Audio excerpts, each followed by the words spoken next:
Okay, we're live. Hello. A little late today. Yesterday was kind of a drag, honestly. C++ Torch API is just such a pain in the ass. I'm gonna try to pick up some tempo again today, and probably work on some experimental side stuff. Maybe work on Constellation. Just try not to drive myself crazy with that, and see if I can hammer out some good progress on the next update. Speaking of which.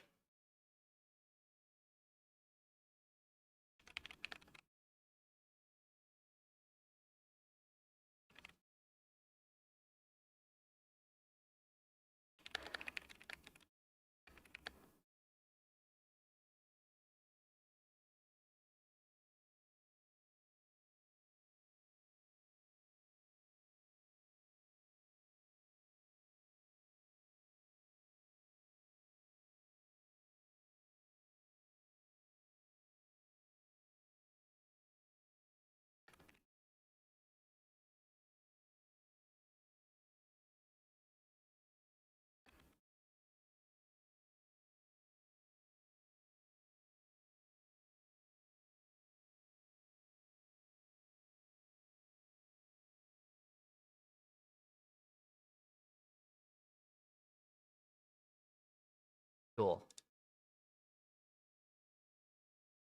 Why is my chat broken?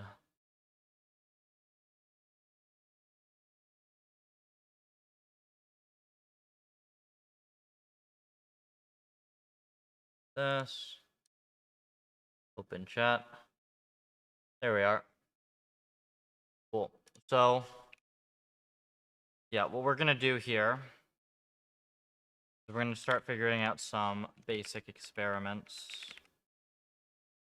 Because I believe we still have the Python version, right?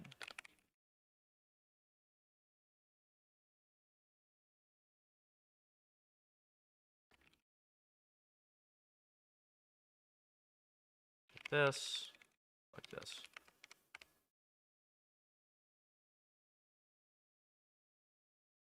Yeah, so here is our Python version.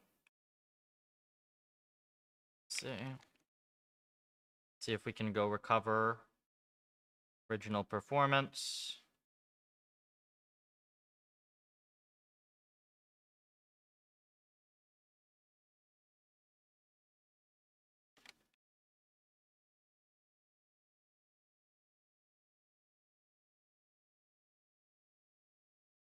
Okay, yeah, so something is just totally messed up, I suppose, because policy num layers needs to be this. Yeah, let's go figure out what I was even doing with our old parameters.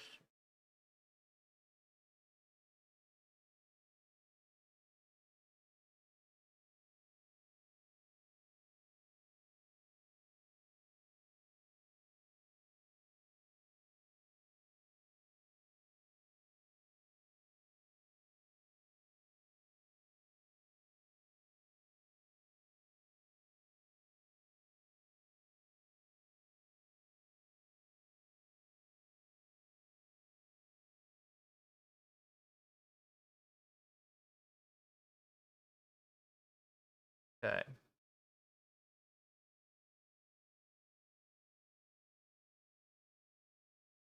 So we had 8 envs, and yeah, these are very different parameters what we used to have. I'm gonna try these just to see that is what happened. We'll go from there.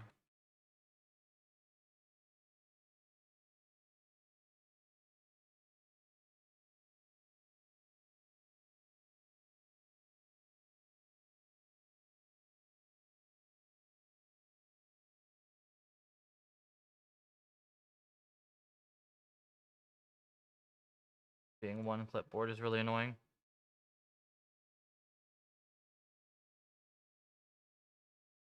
Okay.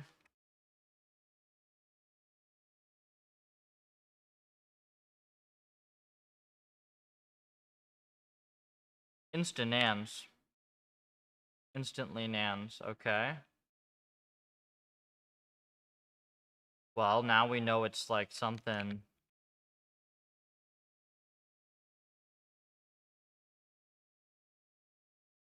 We have heavy ball, right? Oh, well, this is running frickin' Atom for some dumb reason. Let's not do that. Let's run a real optimizer here.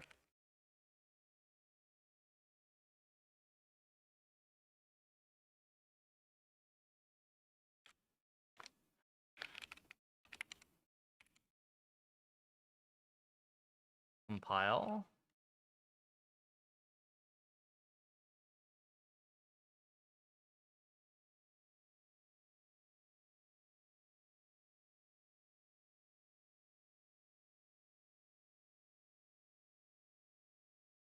Okay.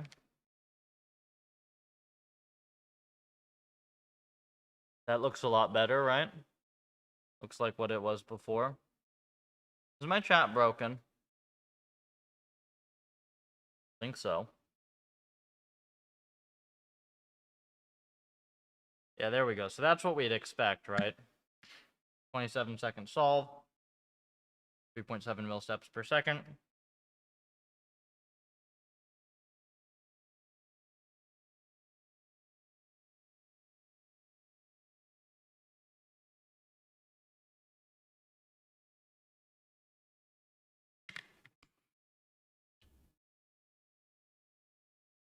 Okay.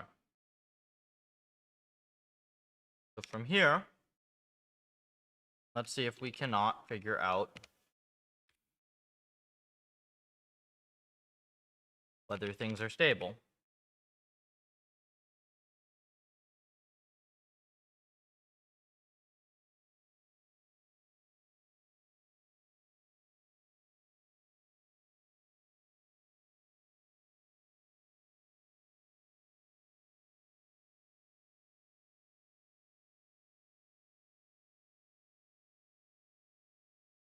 If I just run the same sort of policy out of the box,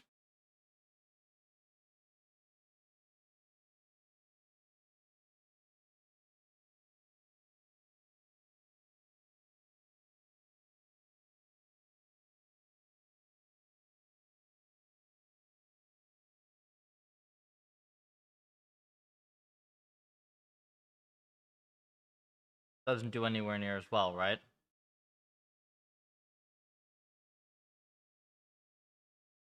I'm actually kind of curious how much this is. Like, what happens if I just do this?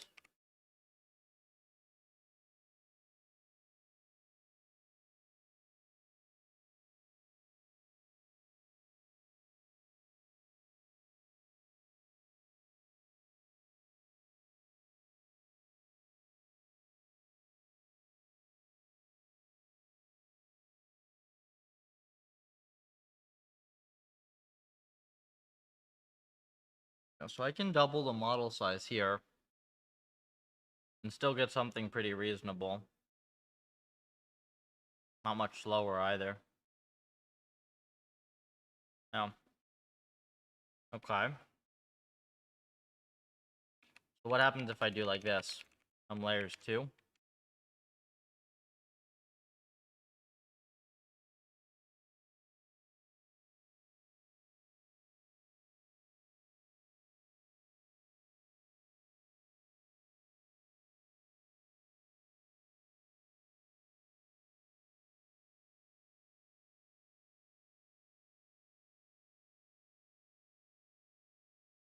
You still get something that's very stable, right?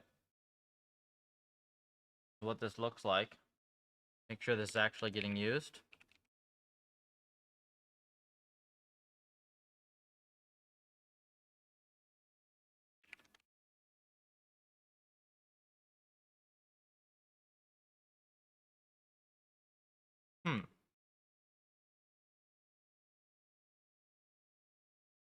Default policy.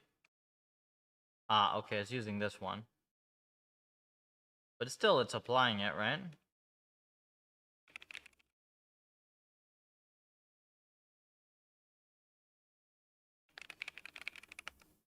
Yeah.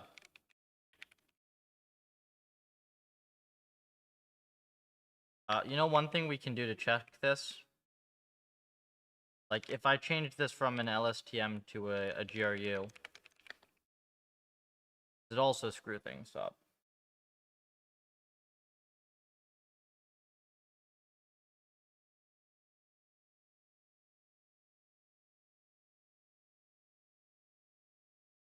Yeah, let's just copy this whole bloody thing. And we'll have a GRU as a reference.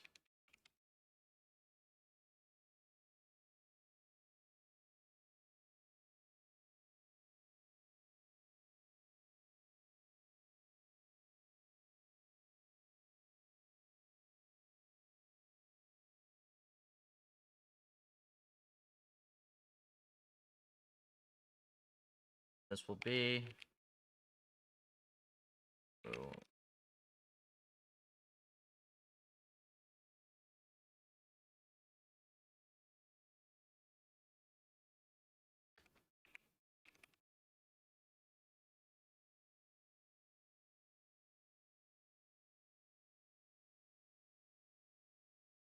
GRU.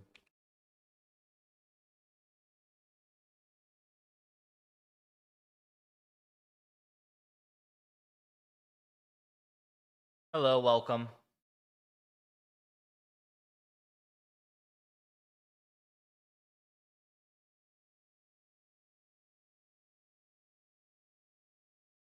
Okay. Been pwned by a GRU.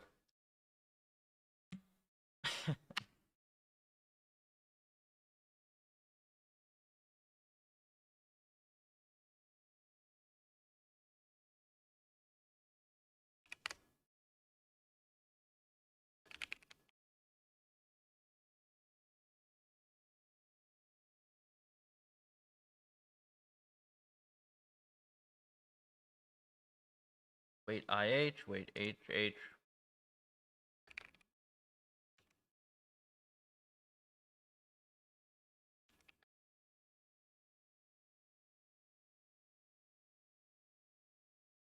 Okay, it's literally the same, isn't it? IH, HH.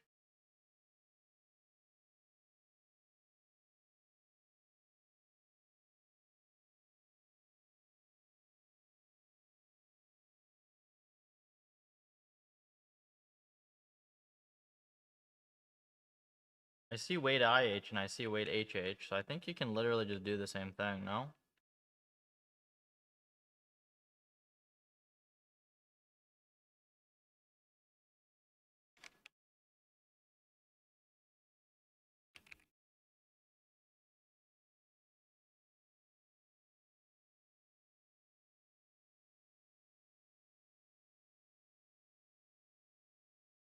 X. And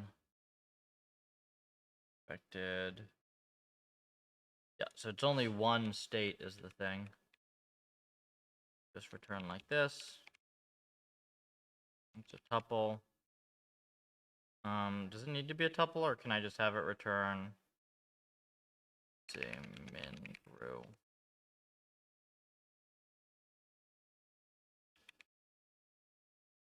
Yeah, I do have it return as a tuple.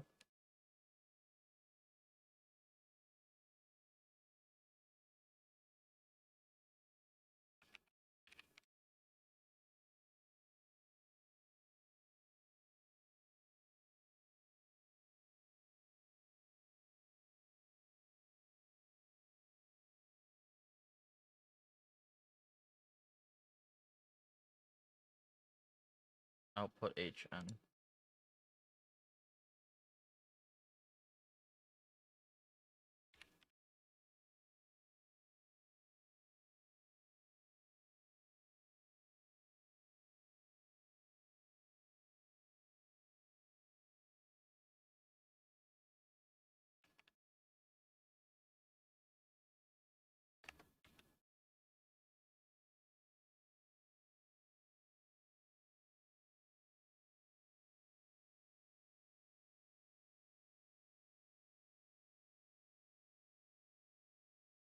Gradually implementing Puffer into autonomous marine vehicle. Cool. I am working on making Puffer very fast. It takes some work. Next version is a lot of work.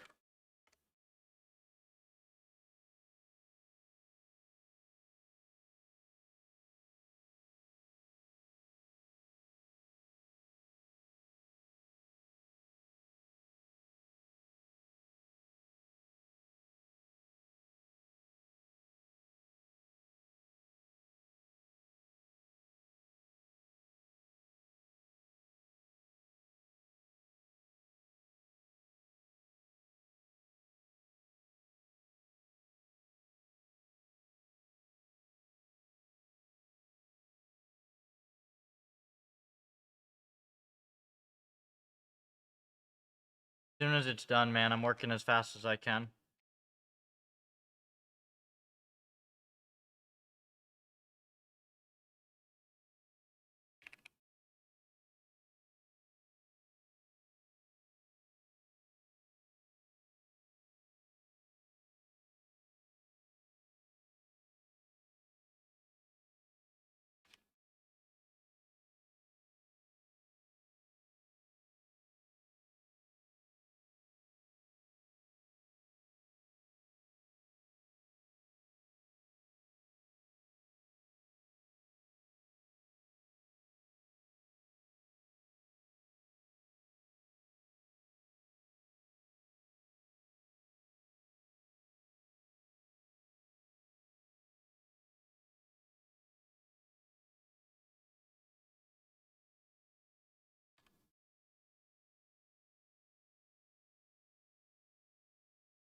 I'm doing the best I can here. It's just like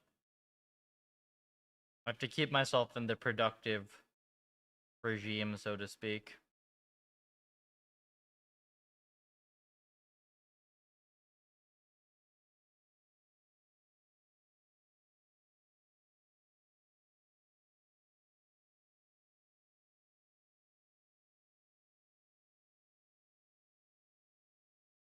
Okay, I mean, that just immediately does almost as well, right?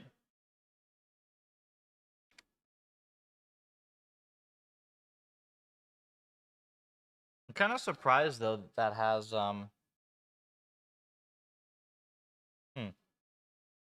thing. What is prerequisite to start RL?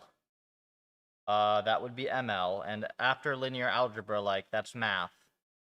You missed the whole programming portion, right? Like, the work I do is 85% engineering. Strong programming background, which is not really a matter of coursework, it's more a matter of having experience building stuff without making a mess.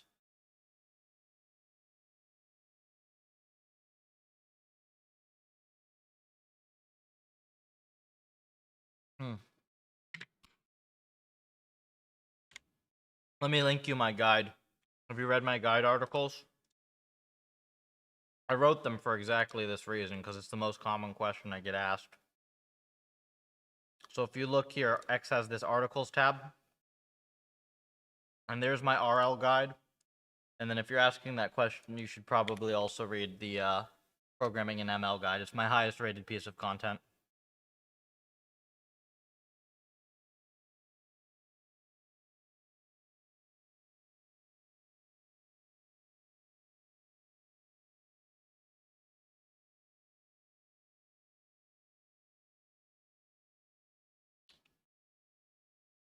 Okay, so we have here.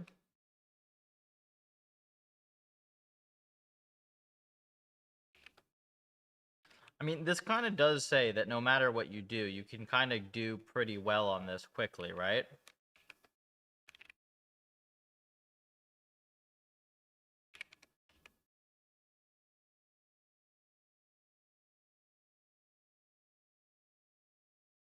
$114.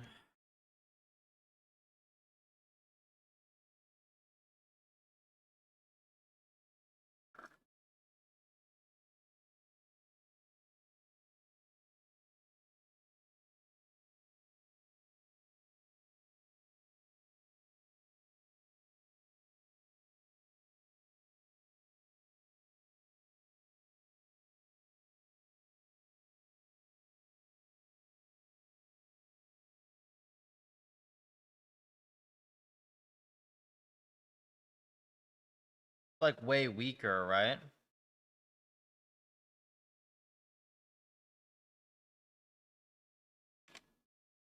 And like, what if I just stack another layer on it?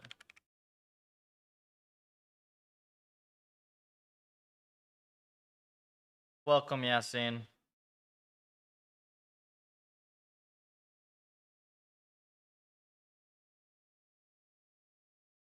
This was the one thing I was worried about, right? Was this architecture being, well, having major problems. We'll see. I think I can still get stuff out of it, though.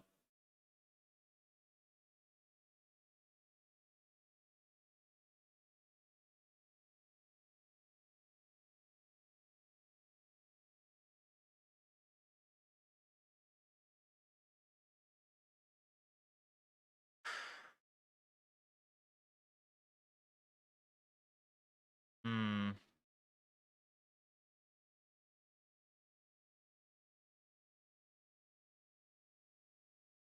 That's not ideal.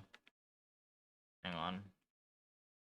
I did miss that this had the expansion factor as 2. So this is actually closer to, maybe we should just go try to understand what the heck the difference is here. We go look at Gru versus Min Gru.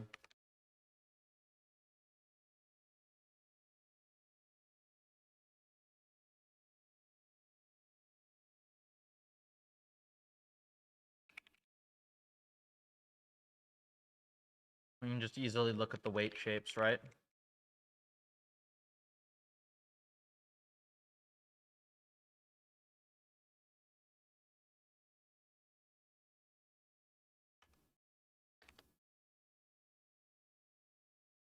Oops.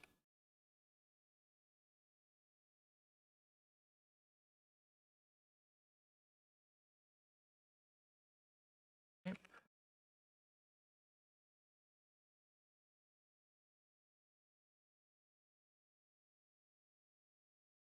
Okay, well, I was not expecting that size.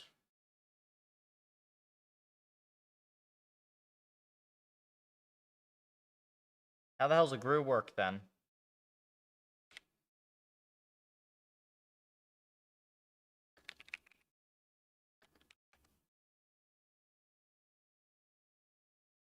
Three gates? Oh, it does have 3 gates.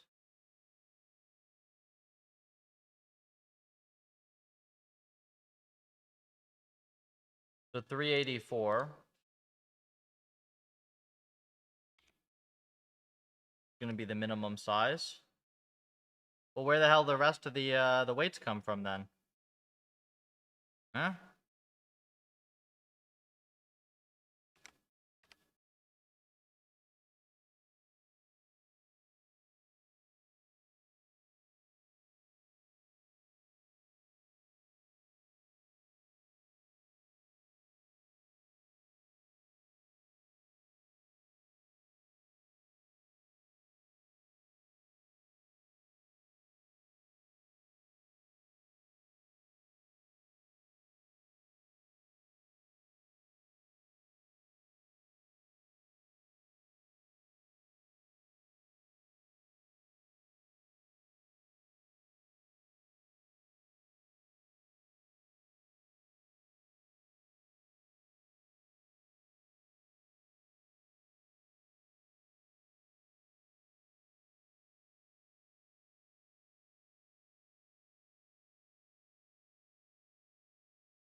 double counting?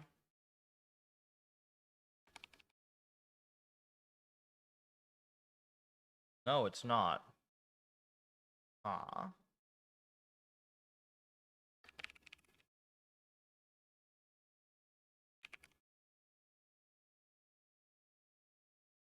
Oh, because it's that times 2. Interesting.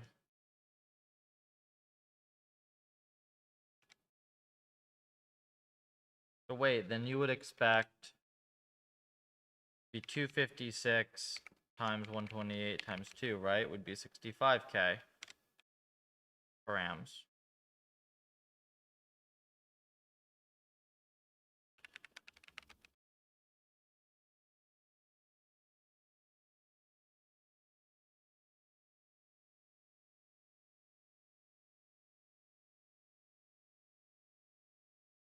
$48K.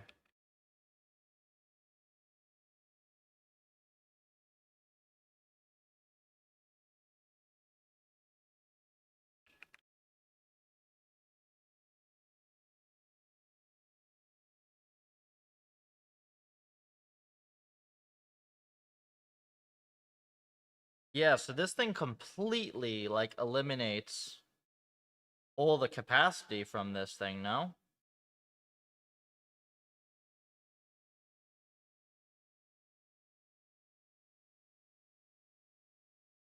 Go look.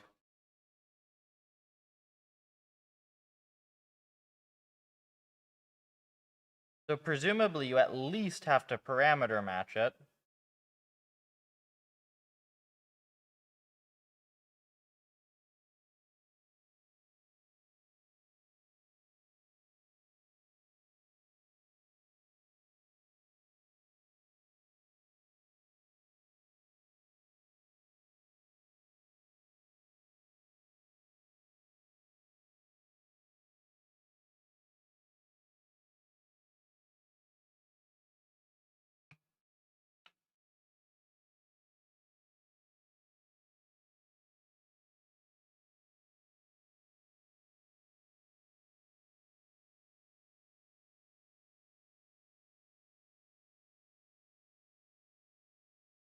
Okay.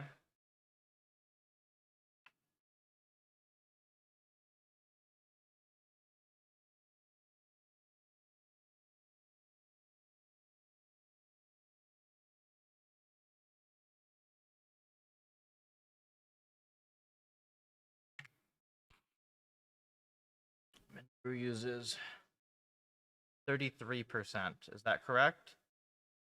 Yeah, because it's 1/6, 1/3. Because it's 6 gates versus 2. So, I mean, then there's no reason to expect this thing to remotely work out of the box.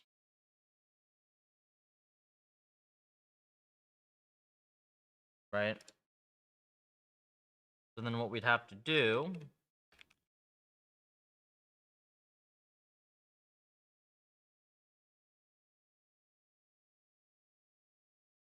LSTM has 8 gates, right?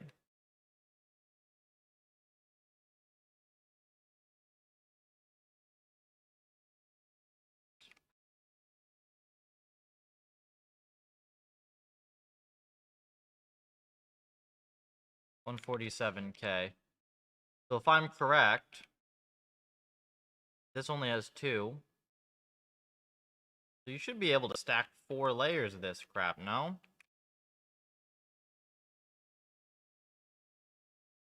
Yeah. It's almost the exact same number. Is it 146.8? Yeah, it's almost the exact same number of parameters. I mean, we'll do that to start.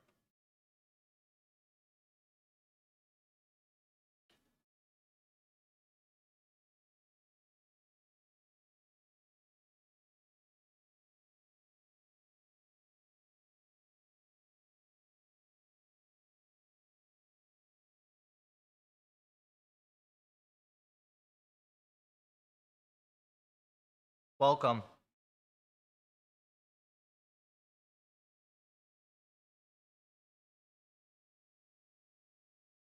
Welcome, Henry.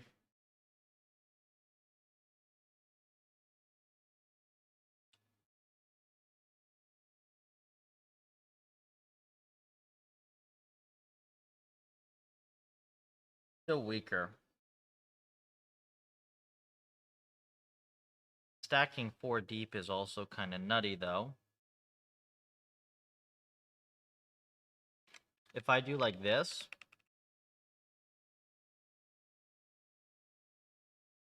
Morning, Jess.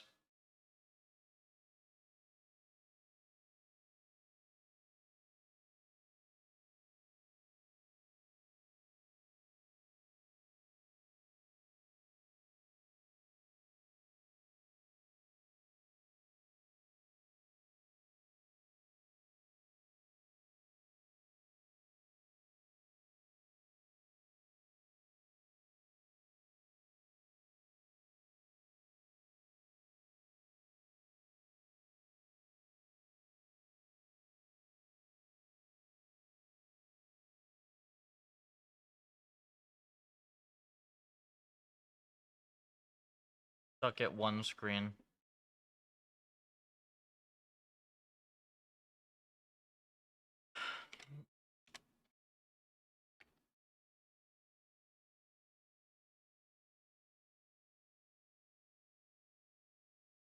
I mean, there is,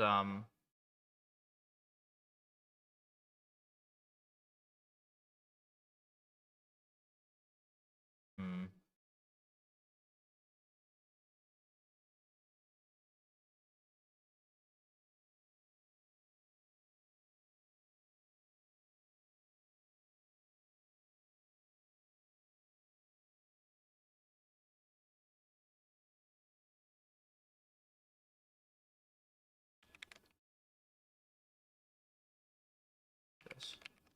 Like the most likely starting point. Here. And what we'll do, we'll figure out why the hell the dynamics are like this.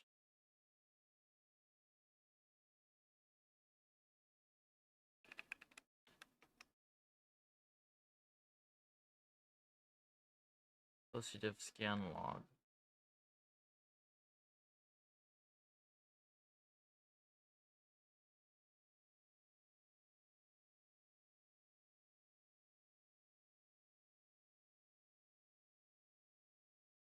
Okay, this actually does get us to something reasonable here, right?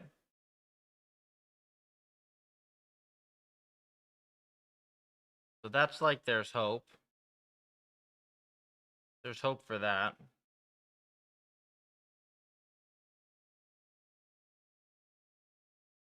Mamba does like,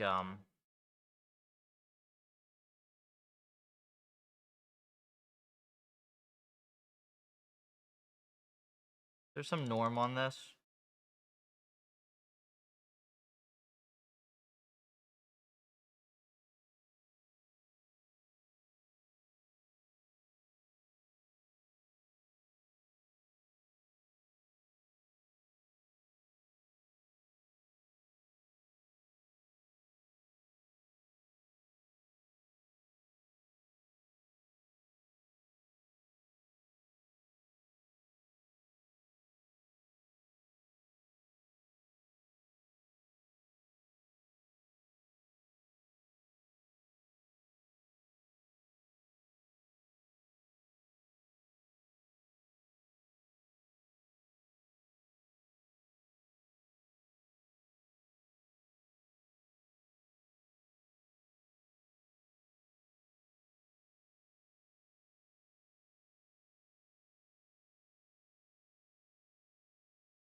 That scan is, yeah.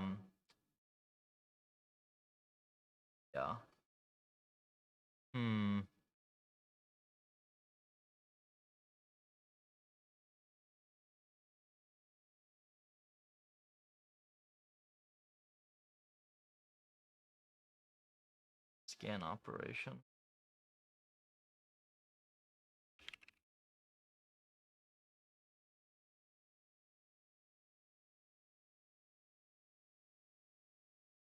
You're doing HPO. I'm not doing HPO in real time. I'm kind of doing the opposite. So I have a set of hypers that works very well for breakout. I've tested that it's relatively stable across a range of different things. And I'm just seeing if there are any like things about Mingru that make it particularly weird.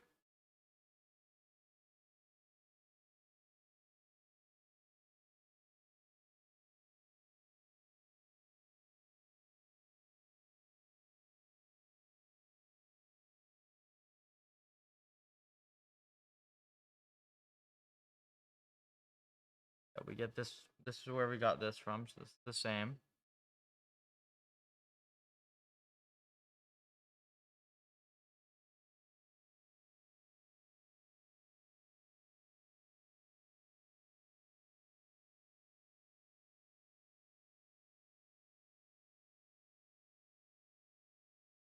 This doesn't get any sort of special init thing.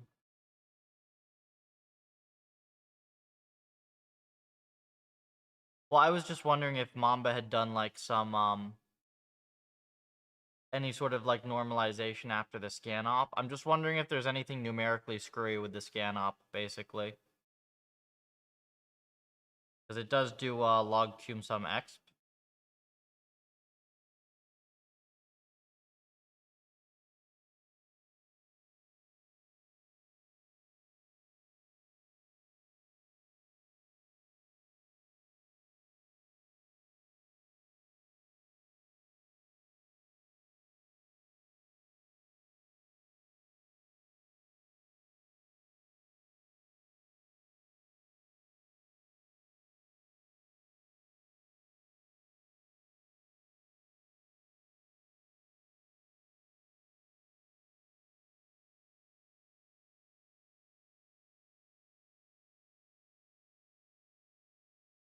Yeah, so they have RMS norm.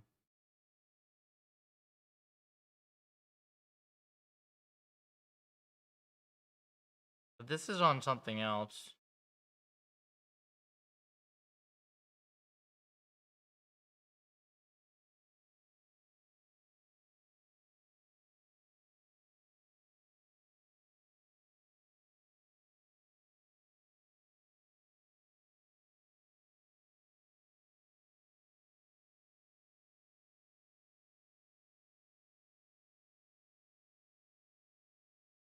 Oh wait, there is Mingru here.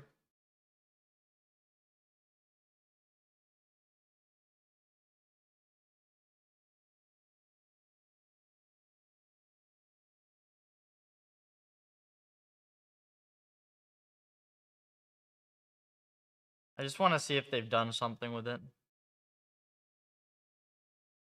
This code is actually quite good, but this is not the officially released one. This is Lucid Reigns.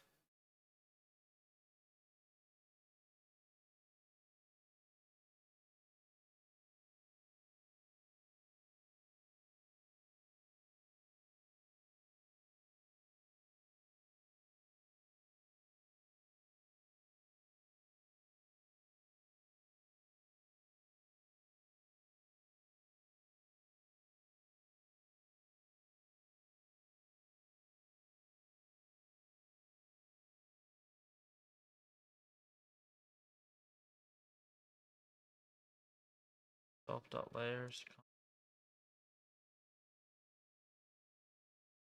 Okay, here it is. So, dim.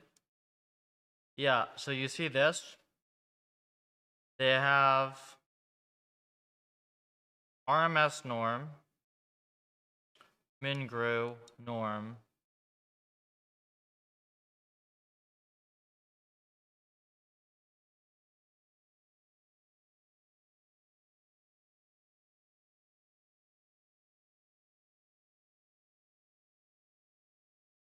x equals Mingru plus x. Let's just skip connect. Go see if that does anything to start.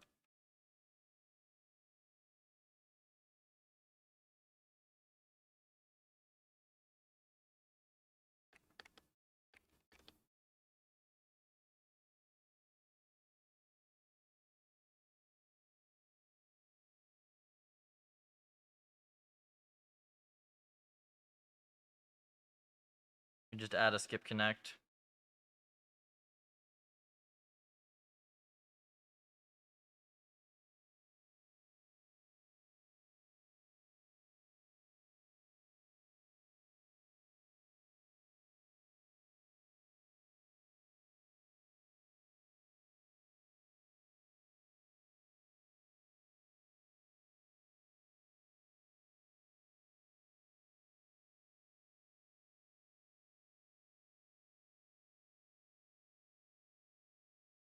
Doesn't look like a big massive like duh, you just need a skip connect, right?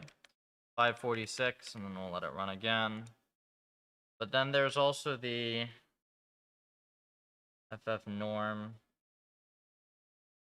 FF norm.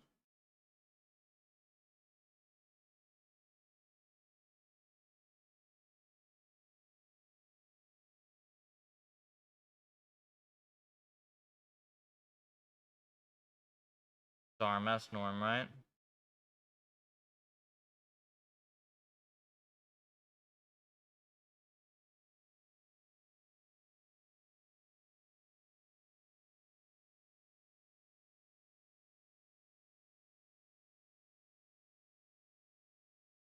Yeah, it does better without the skip connect.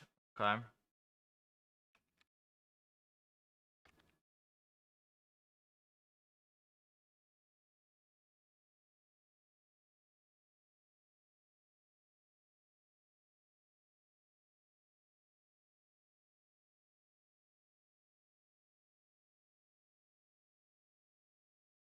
$65. What is about 15%? 65k tiles is awesome, Kyung.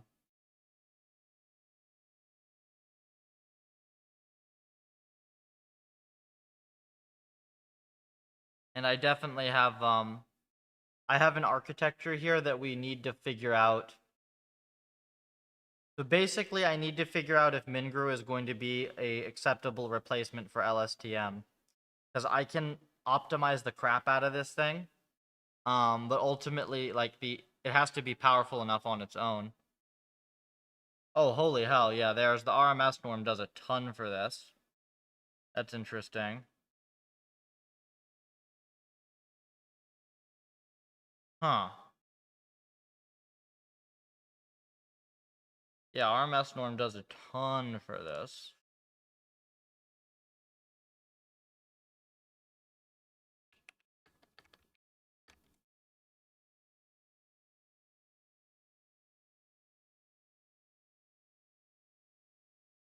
Connect.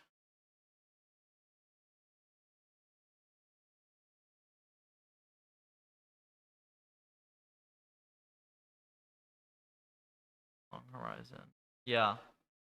Well, that's what I want to test, because it's kind of a weirdly formulated recurrent net.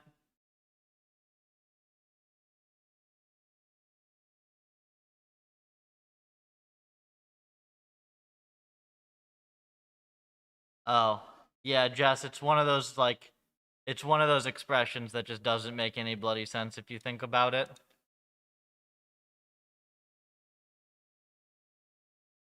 Yeah. Oh.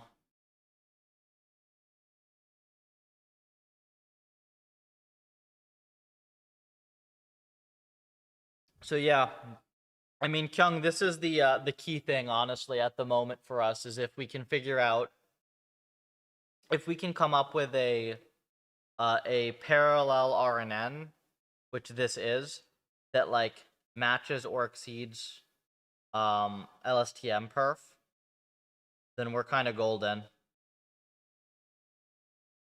And like, it's not going to be super fast in the Torch version, at least up front, but I can make this very fast.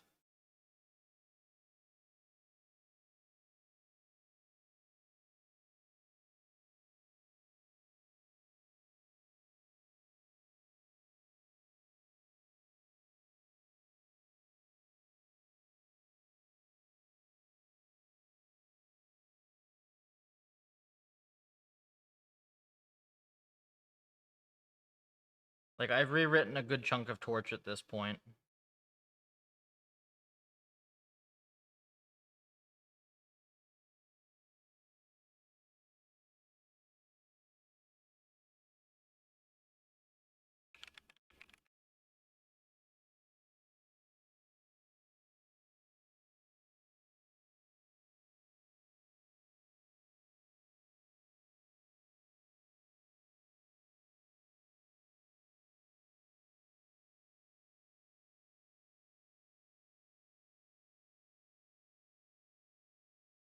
Is this like a batch norm?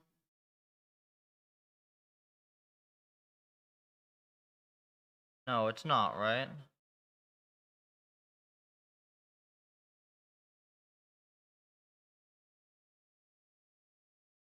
No. Yeah, this is fine. And this can be done quickly enough, I believe. How about getting rid of mean and search center? Don't you need those though? Yo, Kyung, don't you need those? Because you still sample that distribution, don't you? So deep into 2048. Yeah. Yeah, well, I appreciate it. That's gonna be an awesome end. I've been dealing with like absolute hell as well from like all the low level stuff I was dealing with. I had to track down numerical bugs that were on the order of like 1e minus 6 that were indistinguishable from just like floating point or even double precision calc errors. I use whatever is specified in the default. Well, how do you sample? Like when you select new, when you're generating new candidates, like how are you generating those candidates without a search distribution? Oh, I see. So you use, hmm.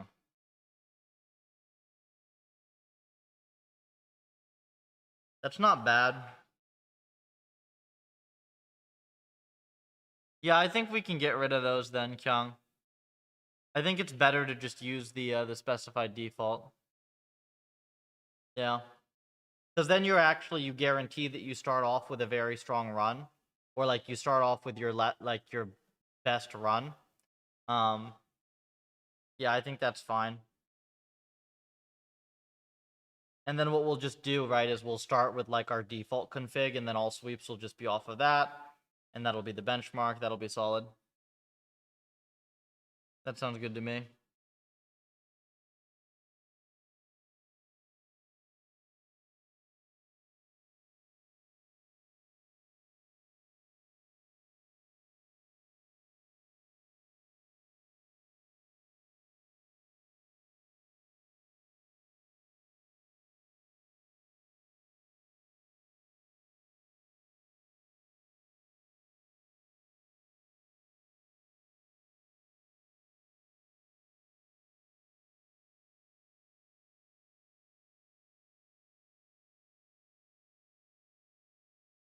Sounds good, Kyung.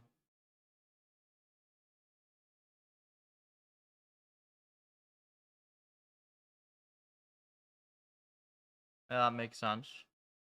And then I can just go ahead and run that. Oh yeah, have you tried? So have you done 2048 sweeps with the multi-sweep or just with the Neptune backend? That's the one other thing I'd want to know. Because like I want to basically run a sweep to see if I can get some permutation of Mingru to be on par.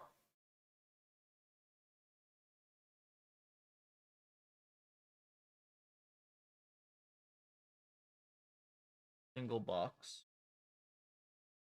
Okay. Well, I'll have to test that stuff. Yeah, you've done more than enough though already. Thank you.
What does 415% mean, Kyung?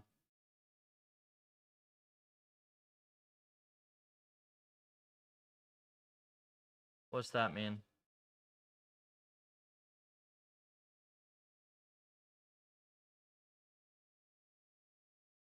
Oh, sleepy. Huh.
Huh.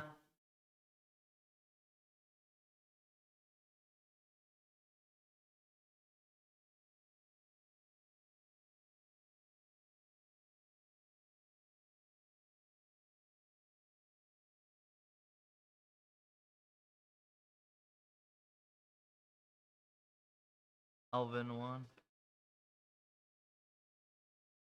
Eh. So the language models are stupid. Yay.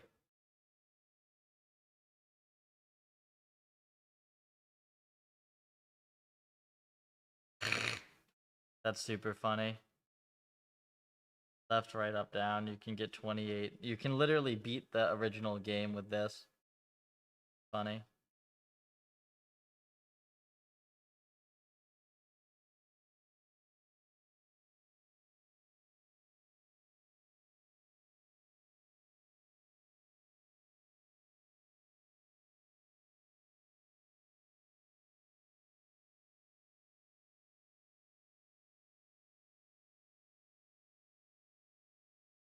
This is awesome.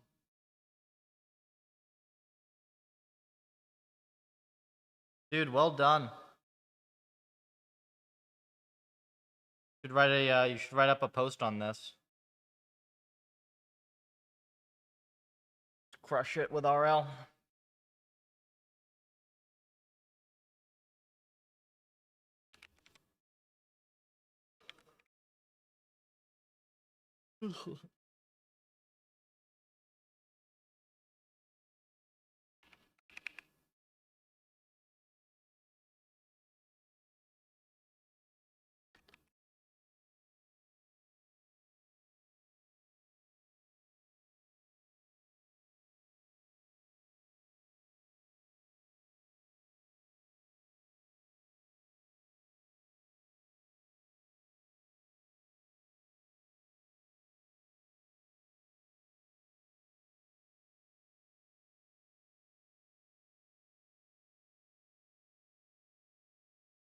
Yeah, it's very difficult with something like 2048 to figure out like over what of that horizon. It's like a very cyclical game, right? So I don't know over what actual length of time you need to strategize or whatnot, but I mean this is still like super solid. I mean just the fact that the curve is what it is, like the learn curve, that on its own is enough to sort of demonstrate it as a benchmark.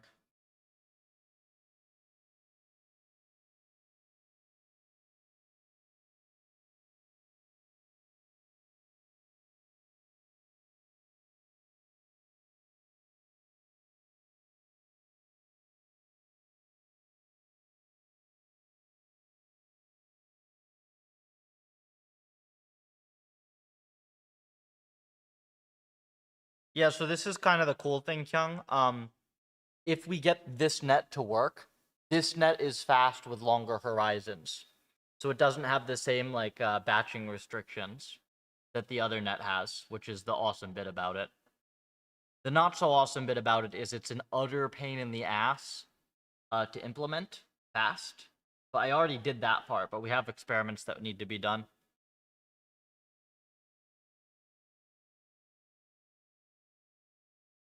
Hello, Tim.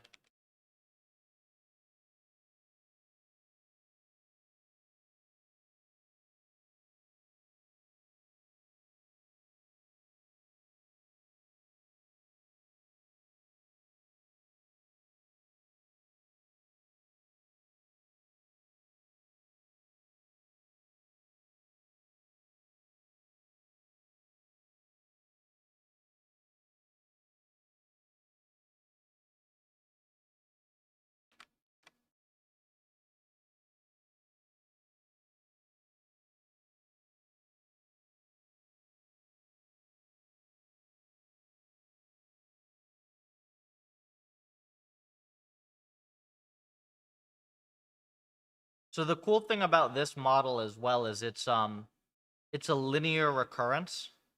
So you don't need to have annoying context on the rollouts.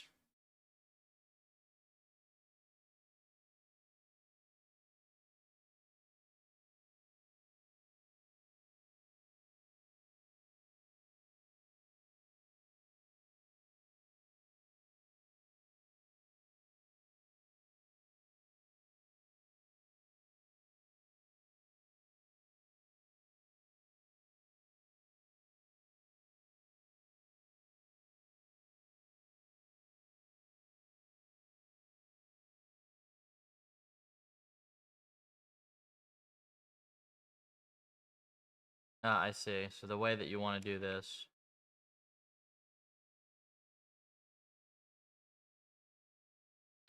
Do it like this, right?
Okay, so one layer of min-grew, not so good.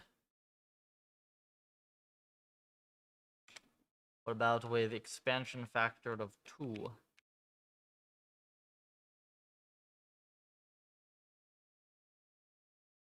Oops. Whoop.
Did you do better by making the network a little better? Yeah.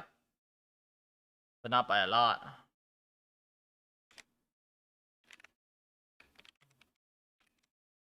And then we can do expansion factor go back to 1. And num layer go to 3.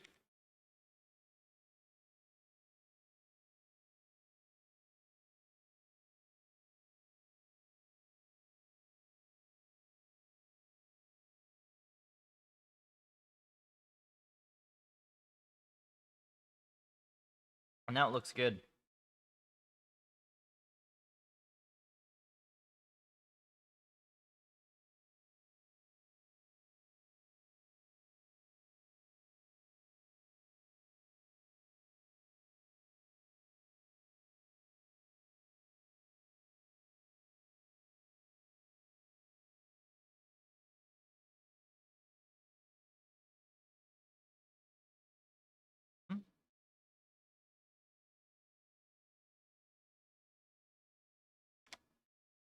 And if I go to, what happens if I just make it really deep?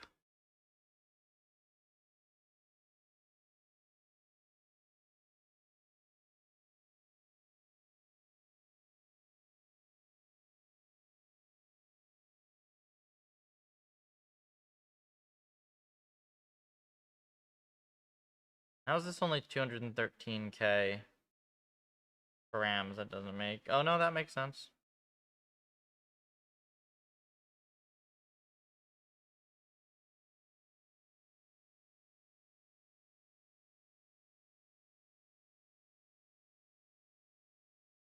Yes, Kyung and Spencer have both learned enough that it is time for them to take their own mentees.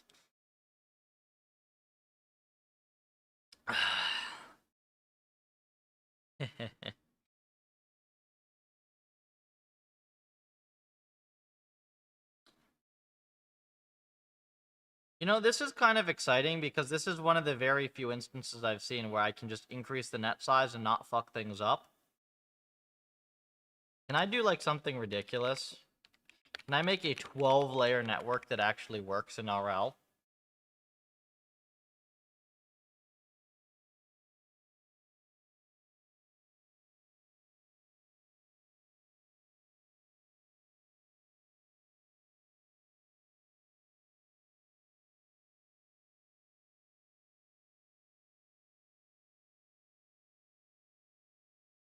That might have been a little bit much. 12-layer net. Oh? Hang on. Hey, guys.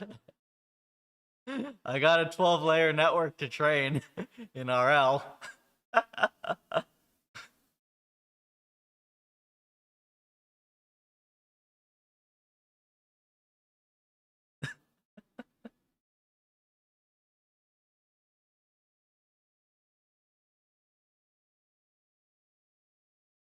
This is so funny to me because it's like, dude, what are you talking about? Everybody trains 12-layer networks. Yeah, well, we don't do it in RL, okay? It never friggin' works.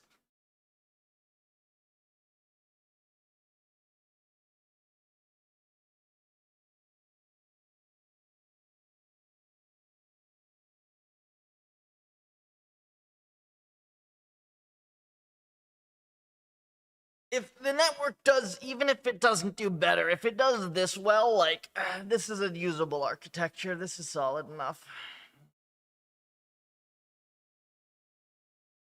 And it actually does pretty solid.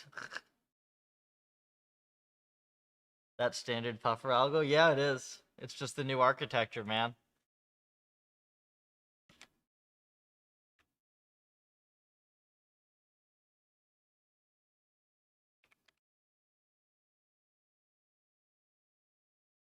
This is now parameter matched with the original. So let's see. We can train stuff. All the networks I'm seeing in paper code are way bigger than Puffer, way bigger. For RL? Well, that's okay. Nobody knows what the fuck they're doing in this field.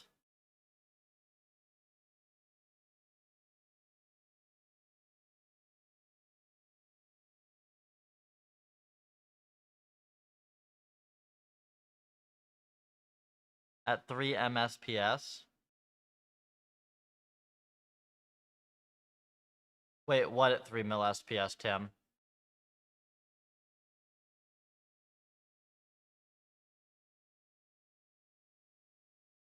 Smarter net because I have to look at training curve.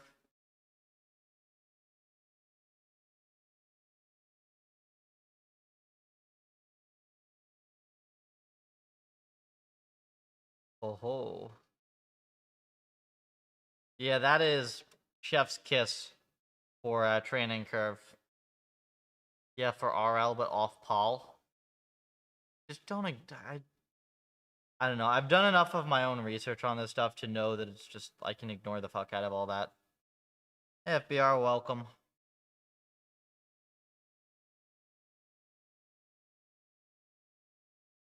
No, my 12 layers wasn't running at 3 mil, but like I can get it to run at 3 mil.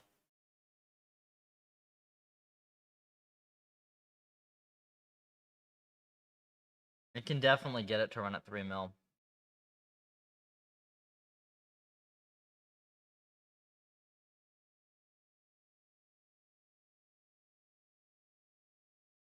Okay, this is like a good setup.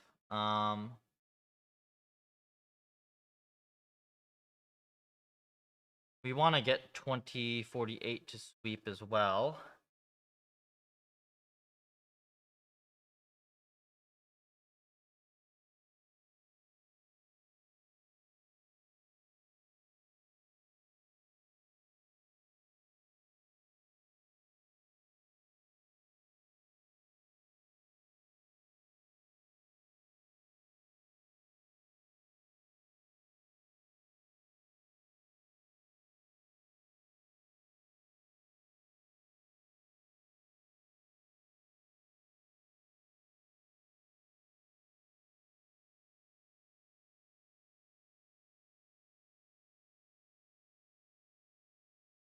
In place orthogonal.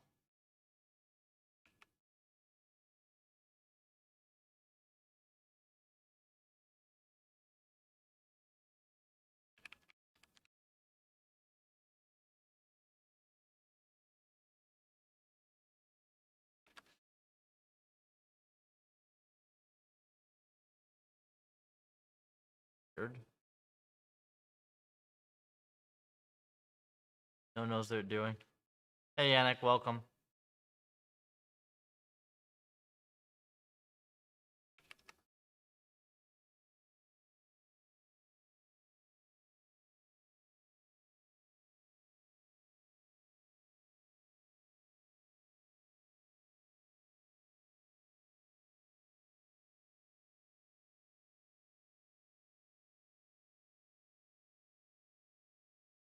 MCTS.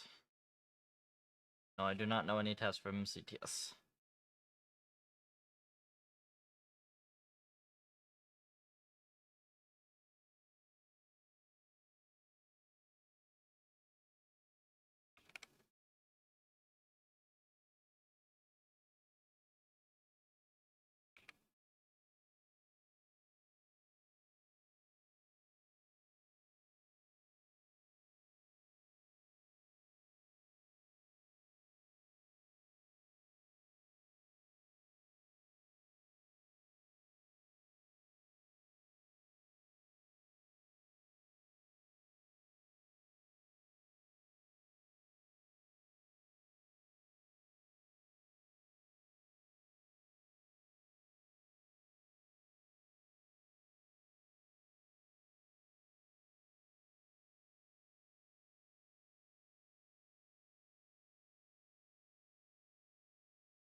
Oh yeah, Yannick Kyung's been messing with 2048. It's the same Yannick, right?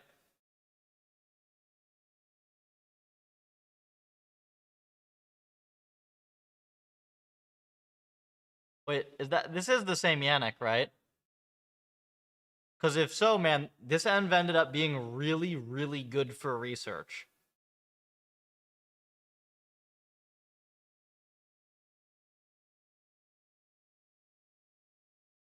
I swear, it's you do low-level game dev, you just help advance RL as a field. I gotta get a couple sets in, and I gotta kill a couple flies. Give me a minute. It's like fly season or something. Drives me nuts.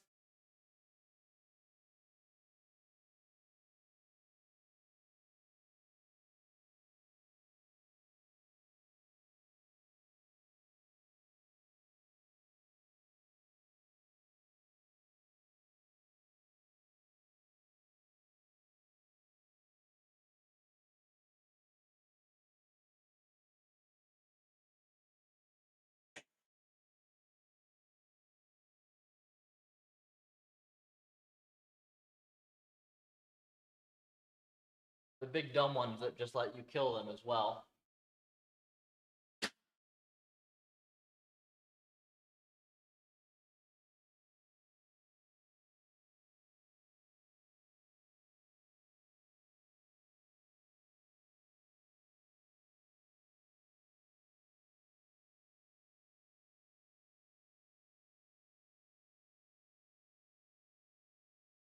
-2.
Puffer University when? Huh.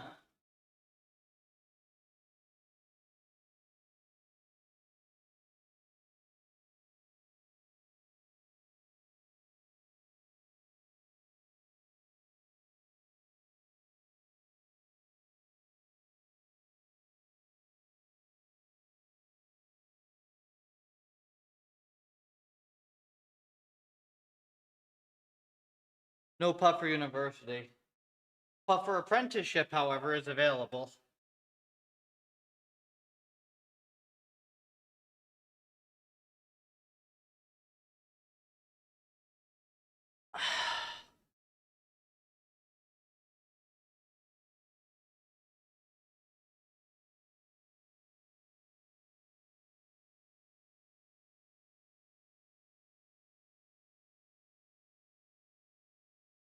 Oh, okay, different Yannick.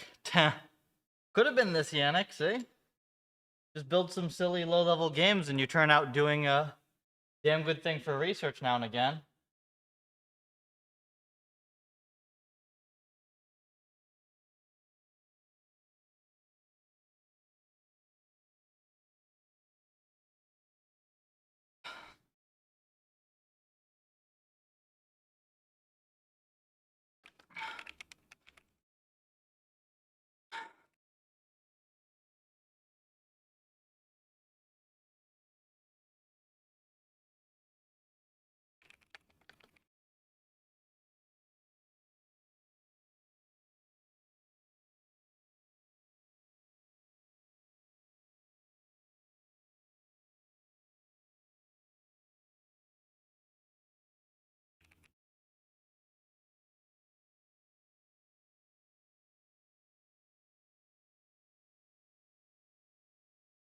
Spicy 6 million SPS. Jesus. With 16 KMs, though. At least it's fast.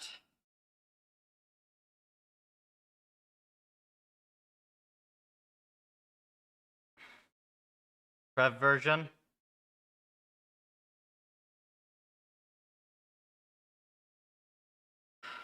How fast is the latest one, Kyung?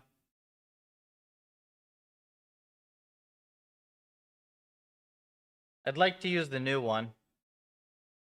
3.7 mil per amps? Woof. I'm honestly kind of surprised then, that it got to a network that big, man. That's bigger than Neural MMO3.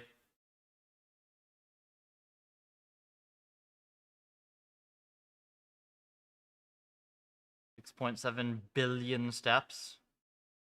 Yeesh. Now let's see if this thing works first. And then we can compare this to new decent Mingru.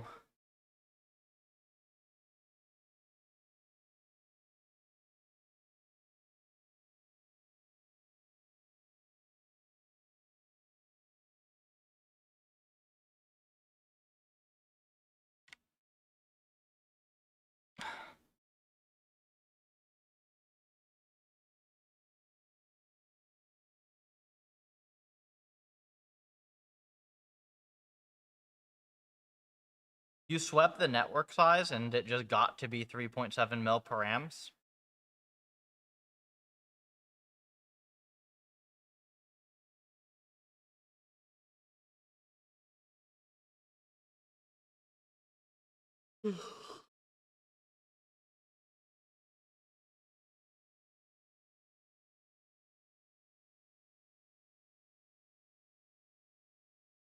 No, it built in is fine, Kyung.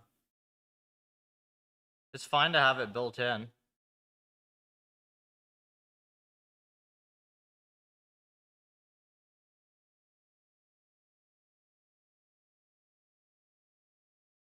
Just increasing.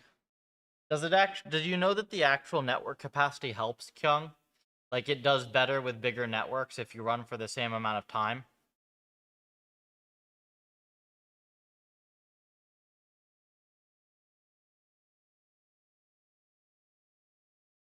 It helps.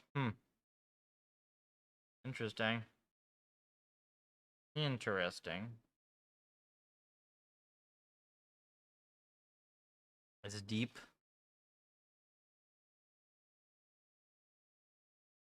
Probably is.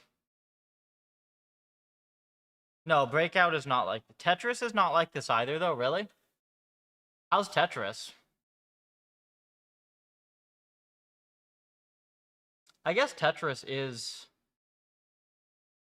I'm actually kind of surprised, to be honest, if it's harder than Tetris. Like, that's kind of odd to me.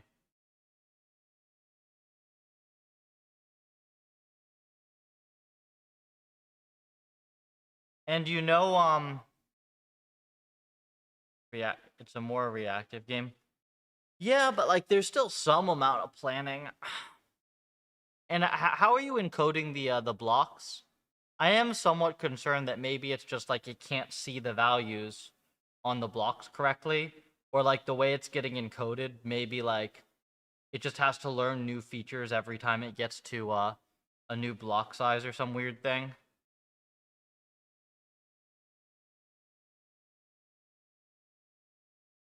There is definitely some strategy though in Tetris with like, you know, how you respond to bad pieces, which you will get over the course of a game, and like, you know, okay, if I mess this thing up a little now, I'll be able to recover it later by doing this. For Tetris, there's like still some stuff. I think Tetris though, the obs are good, right? Like the obs are pretty obvious. I'm just not sure with is 2048 is. Do you know that the ob structure is reasonable? Because like it's actually not clear to me initially what the best way to encode that is.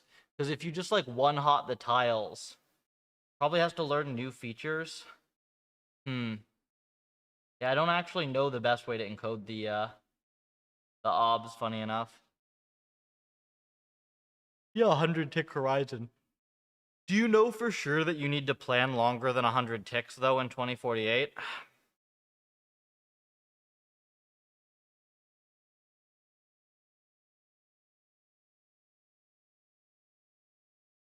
One hot. I think that the same thing with 2048 could be happening with Neural MMO, where we have like suboptimal obs encodings.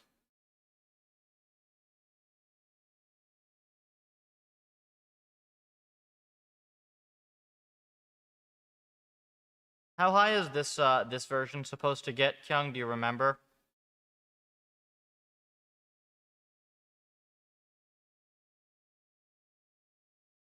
Car controls. What are you doing? FBR, what are you doing? Oh, lots of problems. Some problems where large nets just don't train. Yeah, that's a thing. That is a thing, and you have to retune learning rates and stuff as well. But that is just generally a thing that happens in RL.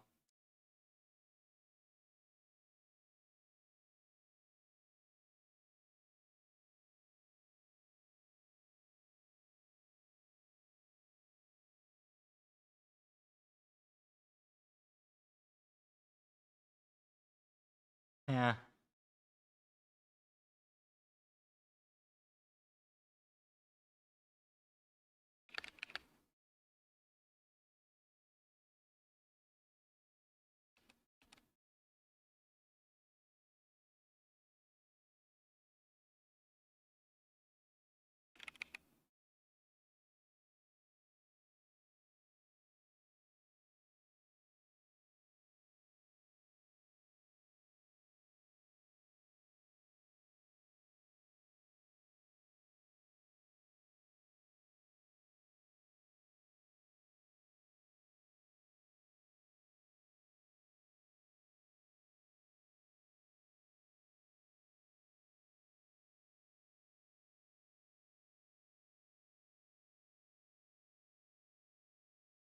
Where is this thing?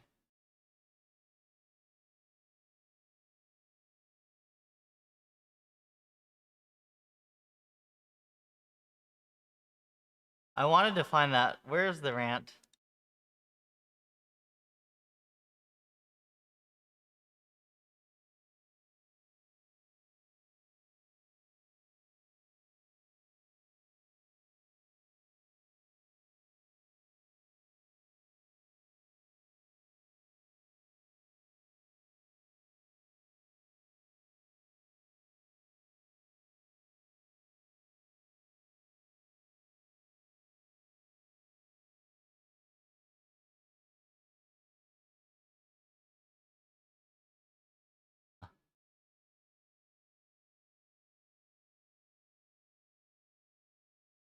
Okay, 1909. That's not a good score is the problem. But we'll use it as a baseline anyways.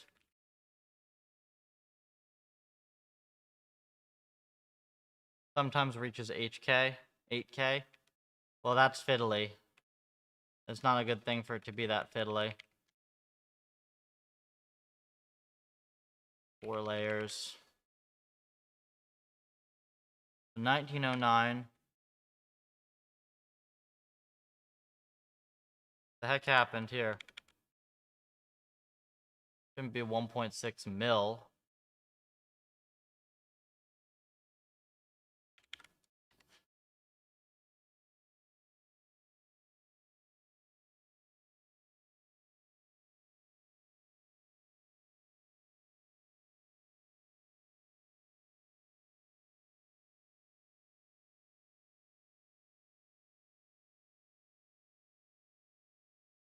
Yo, what's going on with this policy?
Yeah.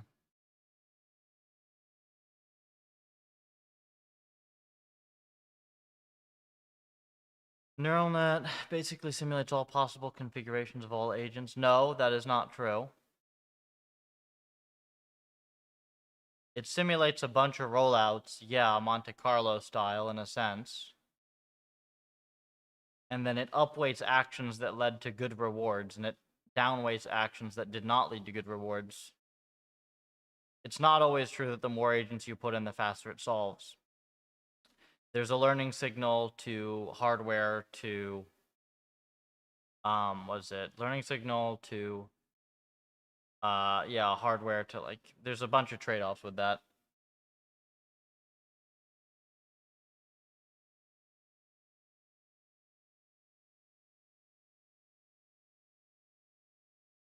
Yeah, so this tanks SPS by a lot. But we're basically assuming here that, I mean, I definitely can get this to run way faster, right? Yeah, so if this does well, then this is a very good sign. And basically, if this does well, it means we can sweep more stuff.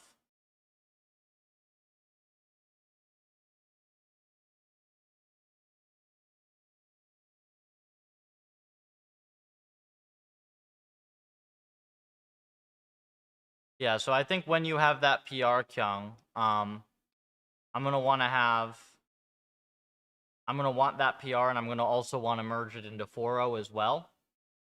And then what we're gonna do is we're gonna try the Mingru sweep over everything. I think should be fine.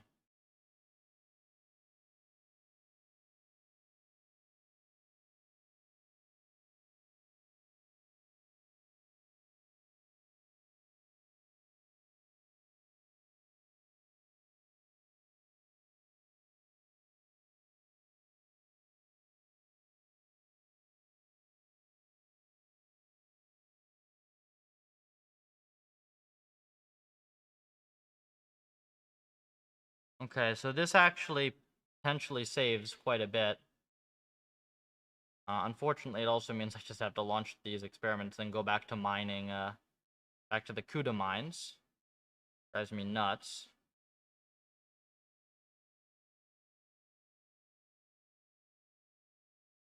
Let me think what we can do.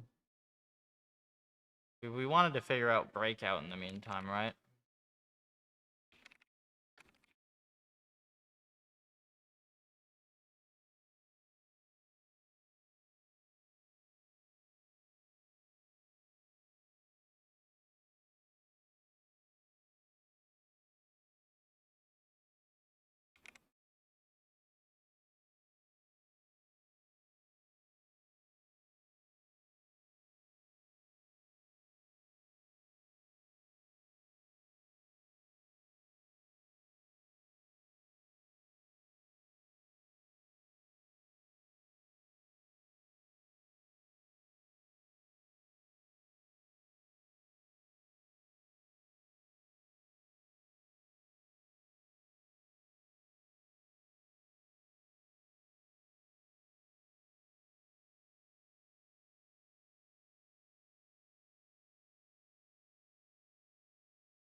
Well, we'll see whether this does as well, but at least this is like a viable model so far.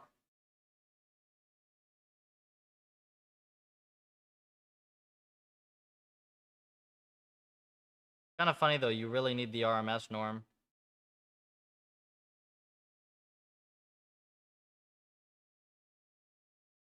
I wonder why you need the RMS norm. That's kind of weird, isn't it?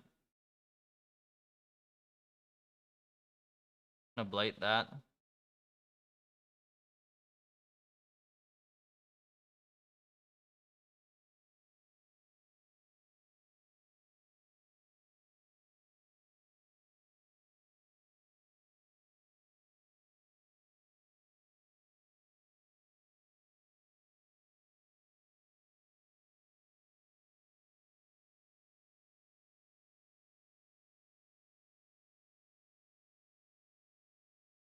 Not specific benchmark.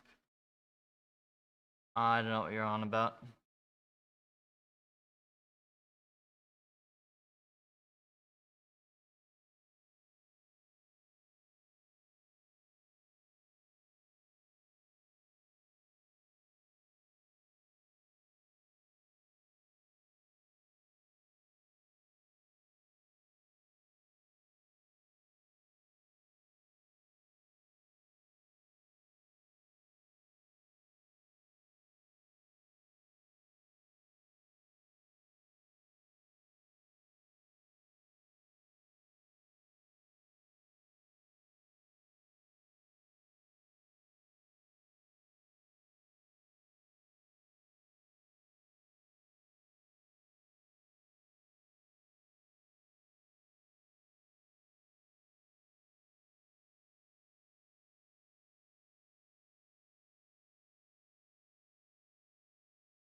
Come to think of it, this is not even that bad, right? Because, like, normally, you do 2 matrix multiplications per layer for, like, an LSTM cell. And now this is 4 matrix multiplications. Or no, it's 6. Okay, it's still some overhead and launches, but we can still make it faster, I'd say.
Okay, Kyung, this is definitely better.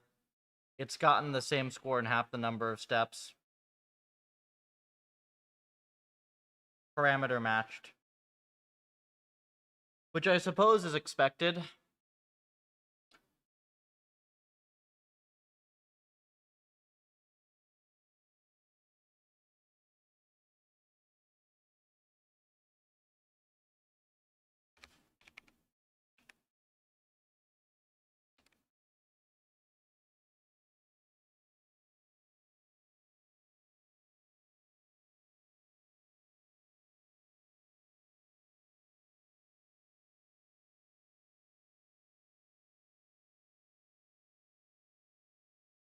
Max perf on that. Oh, yeah, this can get like the 64K that Kyung has, but not with this version of it.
Well, this beats, this gets the 2048 here. Ingru looking good. Ingru.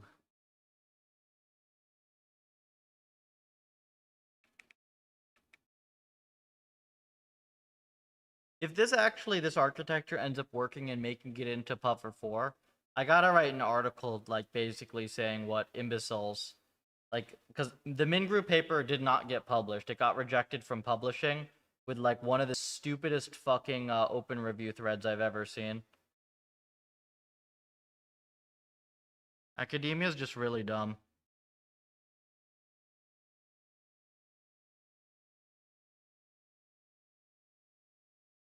Lol, there's no paddle somehow. Somehow there is no paddle. Well, that will explain it.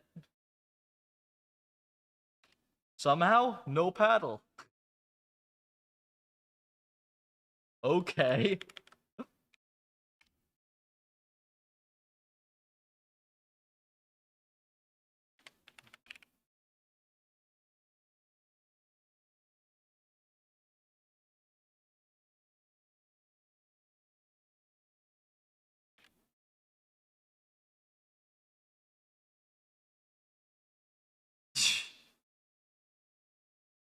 No, I'm not, Tim.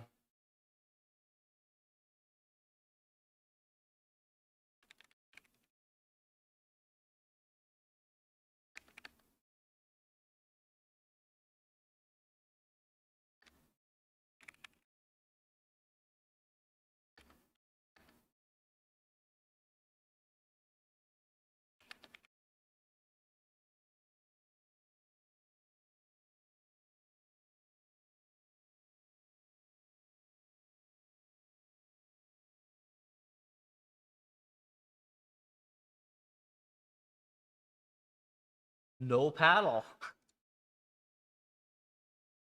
Fully GPTing. Uh, I think that if you just LLM generate a review that clearly demonstrates you didn't read the paper, you should be banned from reviewing, banned from submitting for a decent chunk of time, and your university should be informed, and you should at least get a suspension. At the very least. Because you're just sabotaging people's work.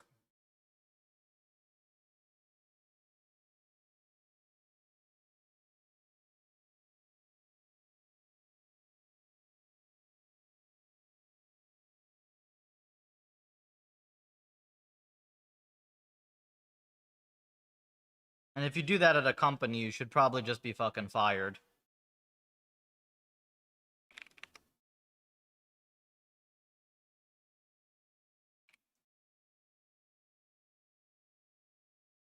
But right now, there's zero repercussions.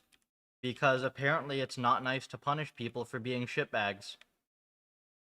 I had this happen with RLC, right? Where they wouldn't even, like... A guy, like, wrote a false review about my paper because he just GPT'd it. And, like, they wouldn't even take any action.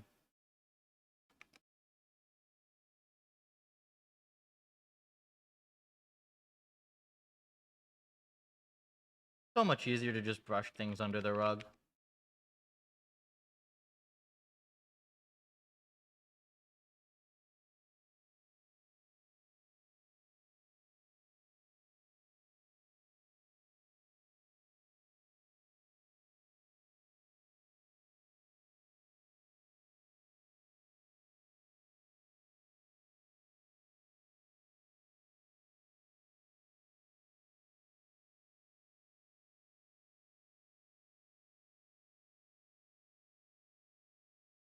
Yeah.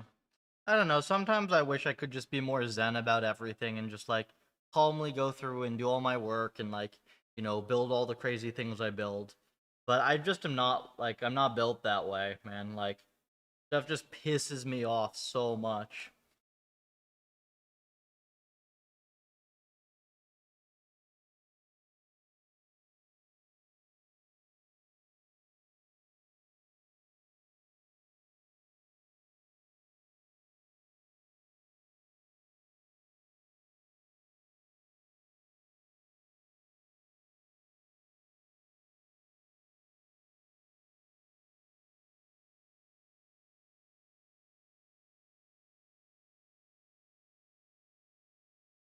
So why is there no paddle, huh? I bet you this init function's not getting called. This is 46.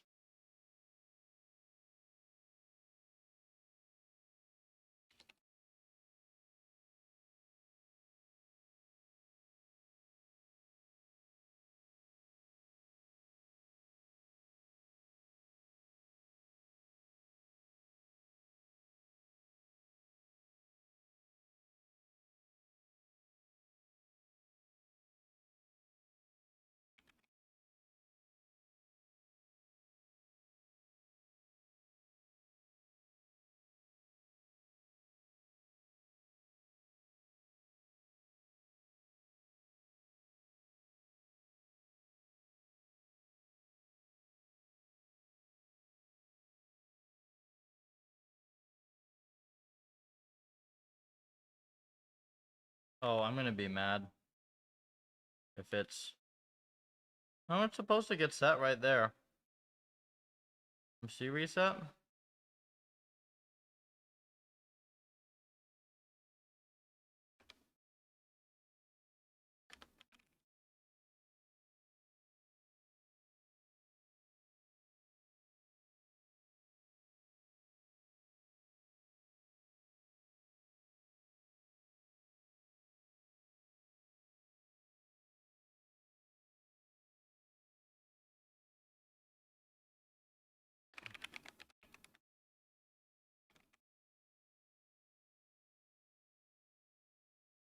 There's paddle X.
How can they not? Dude, it's like, it's so easy. It's the easiest thing ever for them to do nothing. I mean, people are just like conflict averse to the utterly stupidest degree.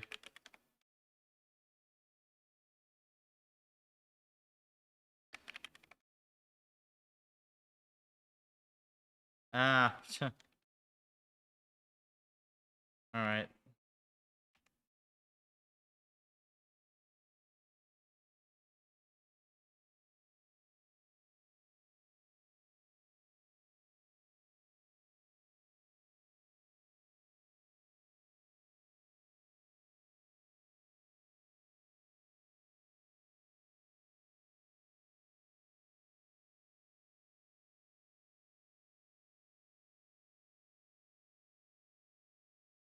How does this get, the paddle width assigned? Eh?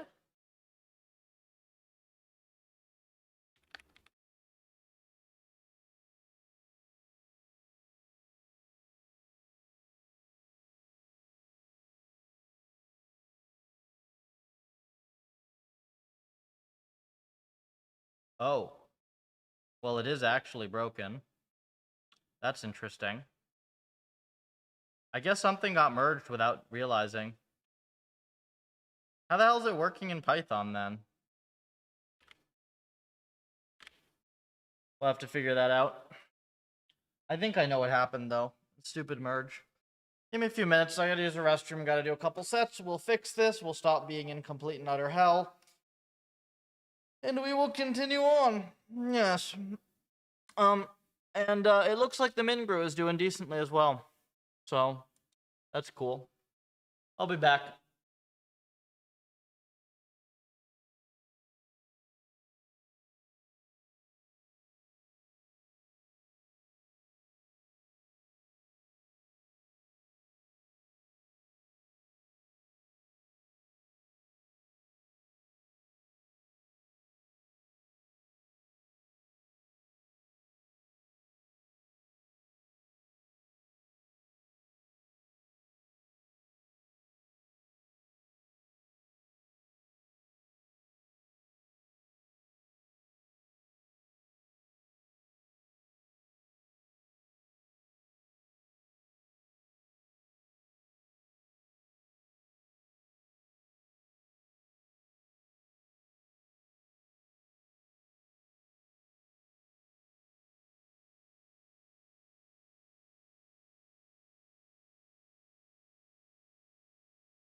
Whew. All right. Go figure out why C++ does not like paddle. The editor? My guy, you think there's an editor?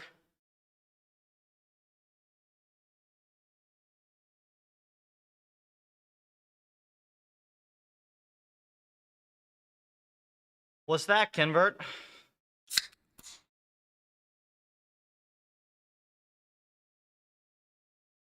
Do you enable max puffing mode?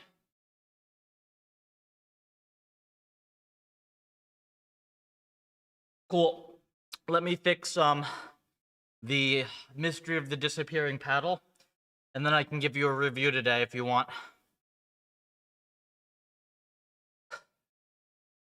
So that sounds fun.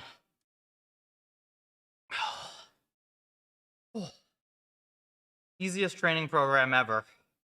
It's just very simple. You do one set, and then every time you do a set, you do another set.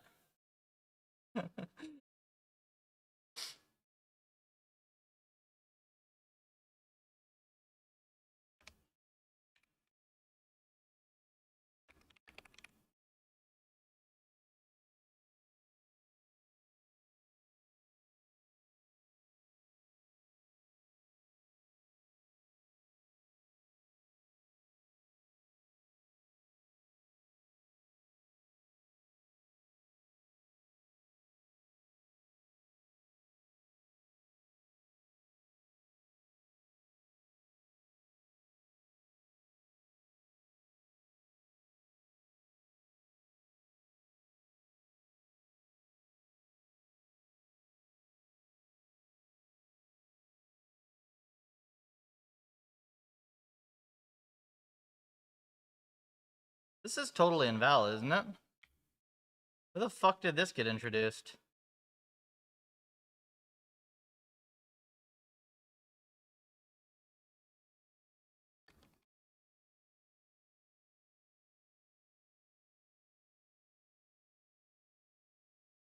How did I let a PR like this get by me?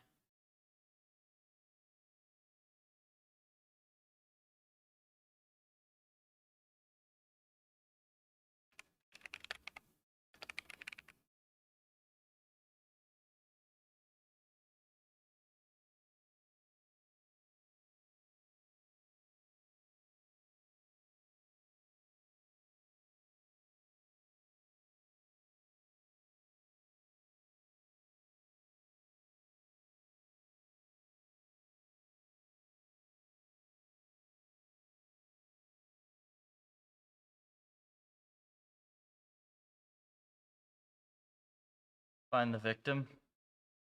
I mean, it very well might just be me screwing up. Yeah, so I mean, this is totally fucking broken here.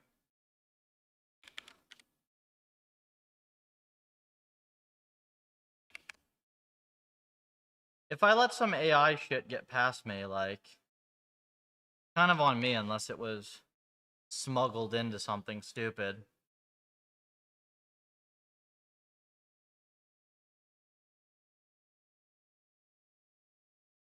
Oh, did I do it? If I did it, then I'm an imbecile.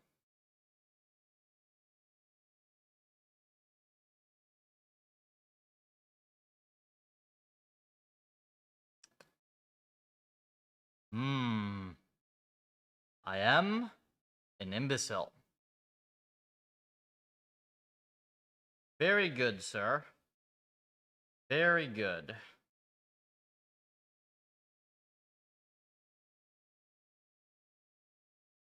I don't know how I haven't seen that in 3 months.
Paddle is there, Rio.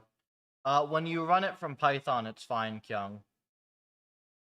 It was an error in the way that I initialized it in the C file, as well as in my C backend. A GPT reviewer would catch this.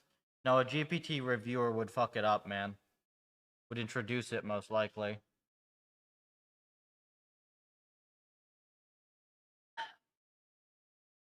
Or it would catch that, and it would catch 10 other things that don't actually exist, making it worthless.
Oh yeah, Kyung Mingru gets 2,500 compared to like 1,700 for whatever the default was.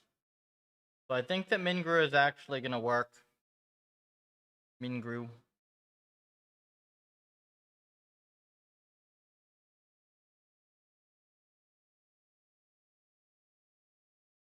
And it's not gonna be fast in Torch, but it'll be fast in well, it can be fast in Torch, to be fair. I just have to expose my kernels. Suffice to say, it will be fast.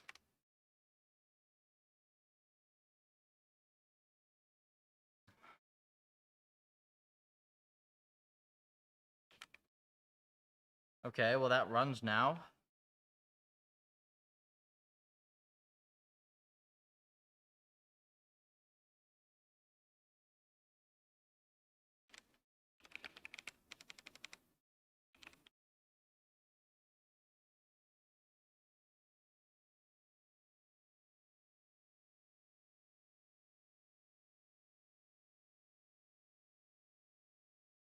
Oops.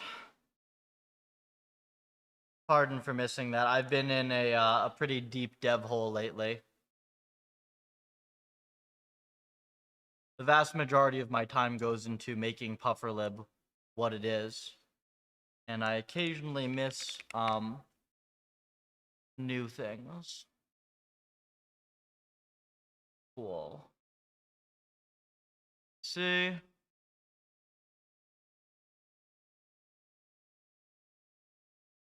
Do I have anything from... Ah, there you go.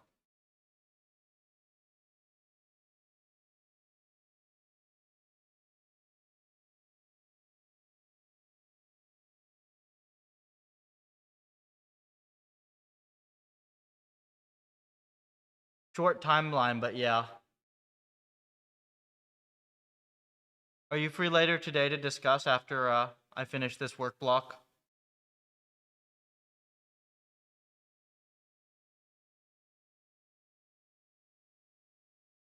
Okay. I have to learn more about the project, because that's like a very rushed thing, if it's of that level of complexity. It depends on, well, we'll discuss soon. Are you in US time zone?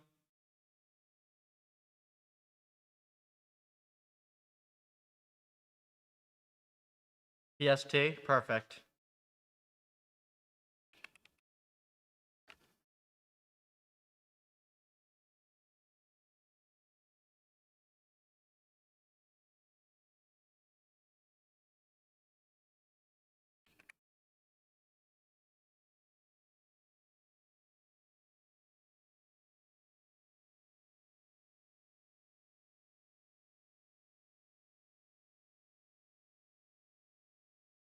Four or six. All right, I sent back. Should be. I'm free 4 or 6 Eastern, so 1 or 3.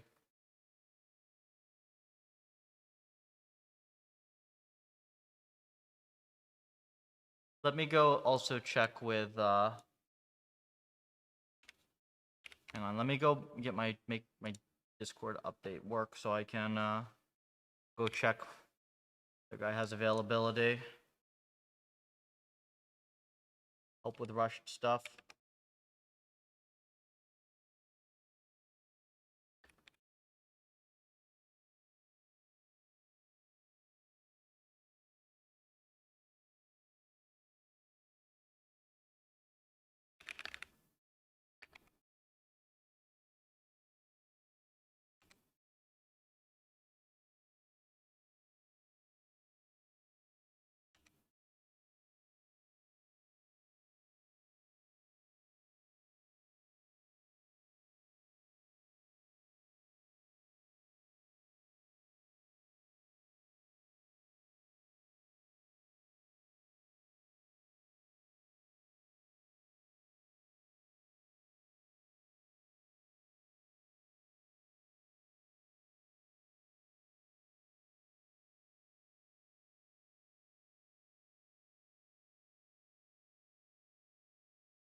Okay.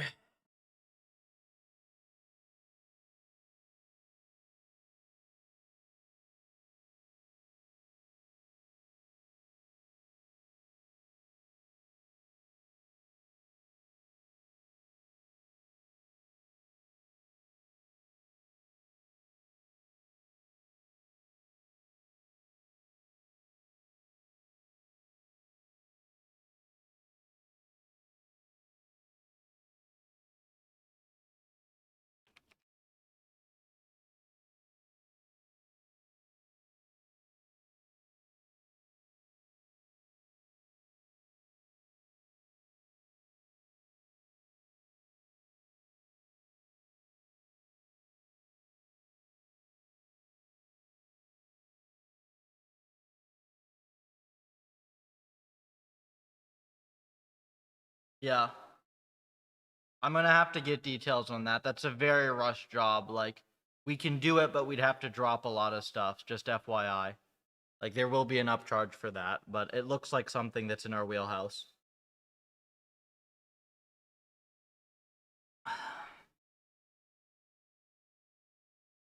Yep. Okay, sounds good. We will chat soon. Let me set myself an alarm for that. I'm gonna see if I can get my other guy in as well.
How did I break this end?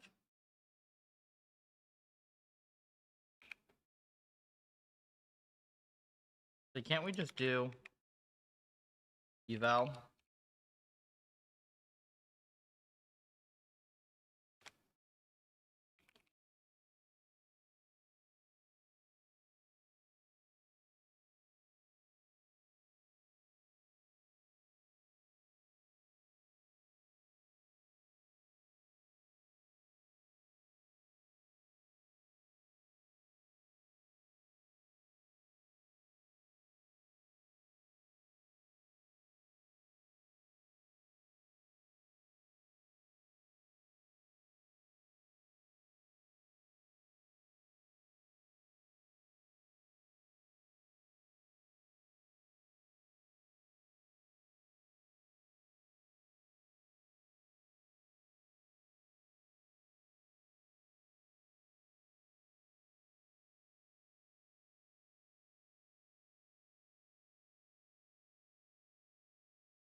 Where'd this happen?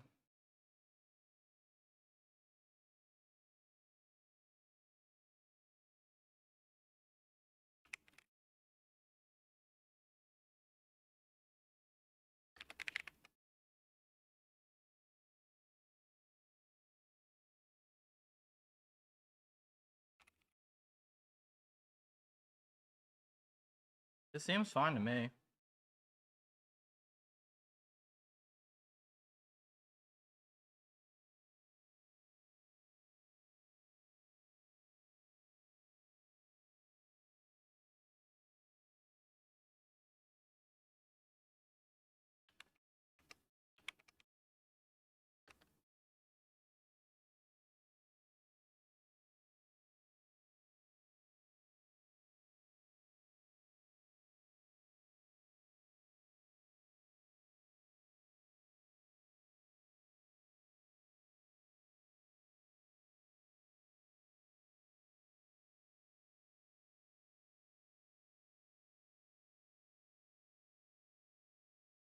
State.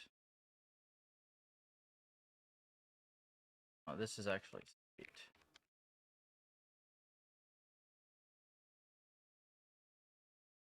Okay, so I mean, this looks fine to me.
Yeah, something definitely just broke.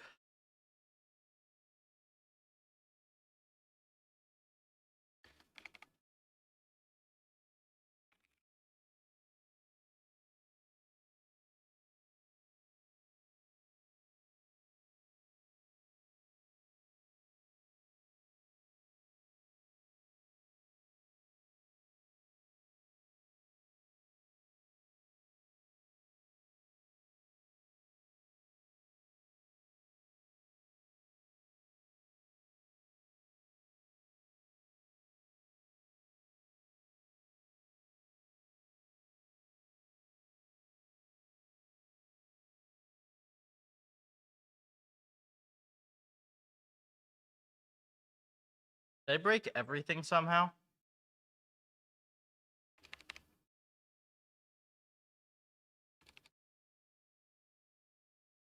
What else? Let's learn super quick.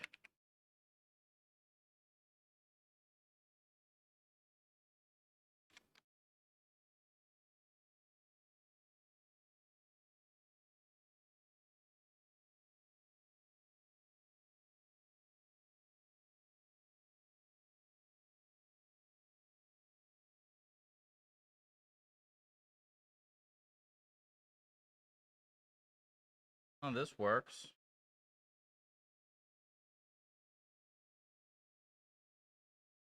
By die only breakout?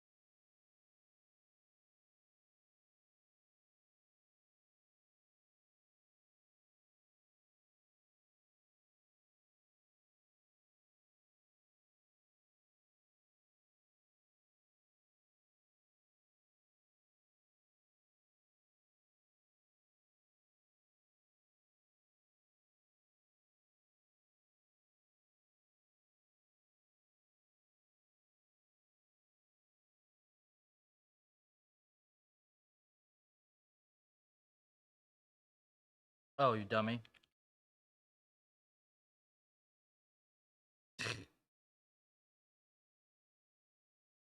Yeah, dummy, I forgot about this. Okay, this is fine.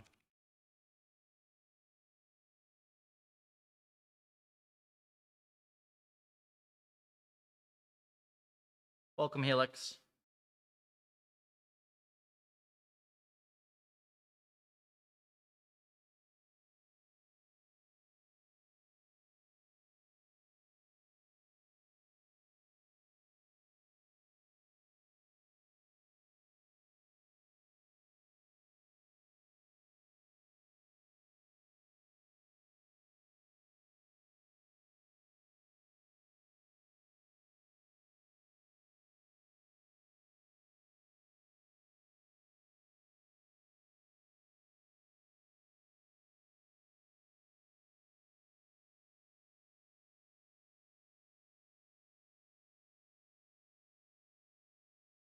Psych Major trying to get into RL and Puffer.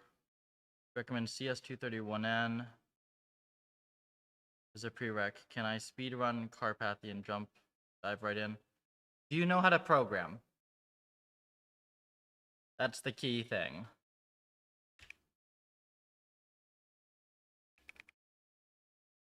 That is the key question.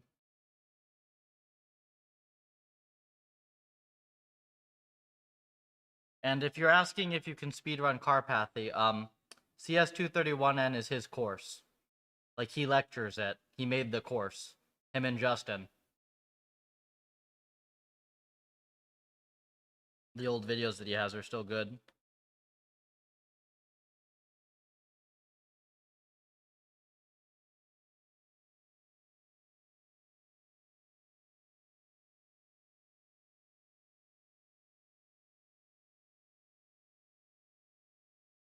Some X with Python scripts game modding. His YouTube series. Which YouTube series? Because he does the lectures for CS231 and they're on YouTube as well. The hardest thing for you is not going to be anything to do with RL. The hardest thing for you is just going to be core programming. I have a couple guides. This will give you like general advice, but like the hardest thing is just learning core programming. Honestly. Like, start here.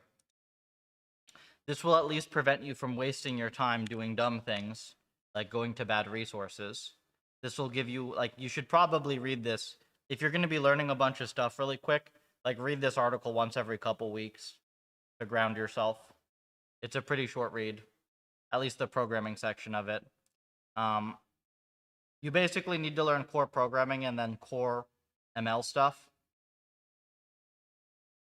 And Carpathy has some really great content on that, but like it's not going to be super friendly to a newbie, right? Like, what did he do? Like, even GPT-2. You know, like something like this is a really good project to look at.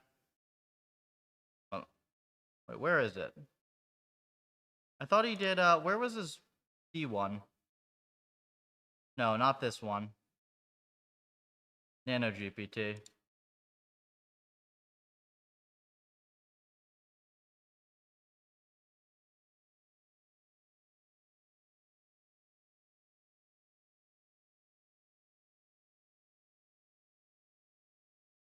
Where was his, like, GPT-2 with C thing?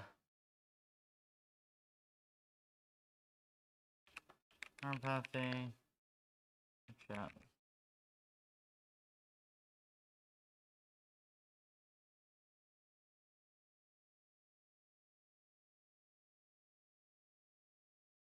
I haven't looked at this one yet. He has several. Yeah, no, not this. Damn it, Carpathy. He has some, like, good, like, low-level stuff, though. LM.C, thank you. Here. This is, like, really good stuff. I'm going to be using this as a reference as well for a decent amount of things. But it's not going to be super newbie-friendly, right? It's clean, but it's not going to be super newbie-friendly. I also don't know why he did this in C++. It's kind of gross.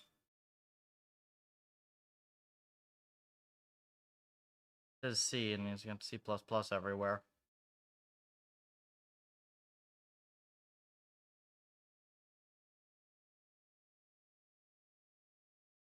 Zero to hero. I have not done that. You can try it, though. He generally does make good educational content, so...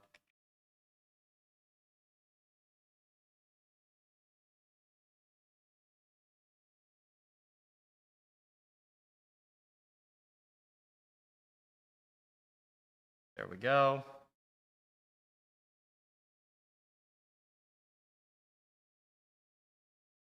Okay, cool. So this is now breakout training with the C API. Not doing particularly well, but it does exist. We have to go match the architecture to the Python one and do a bunch of other stuff. And this performance is awful, but hey, at least it exists now.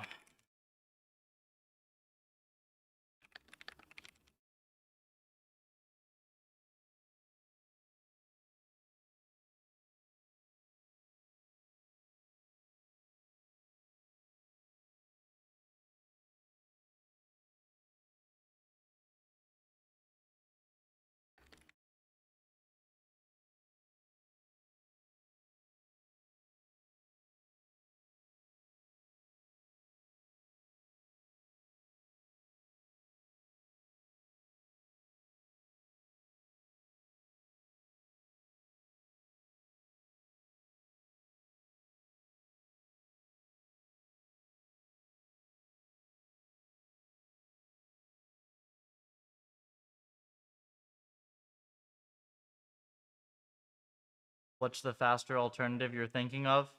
The same thing, but actually a bigger network that runs faster. It's going to be 10 million steps per second for Puffer 4. I'm not releasing Puffer 4 below 10 million steps per second.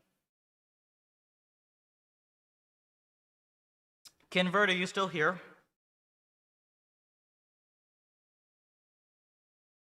If you're still here, I will review your env. Perfect. Let's go look at your env. What happened to my banner, man?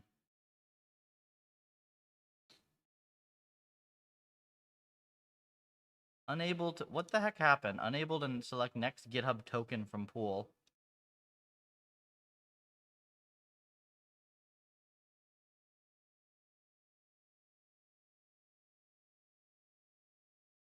What?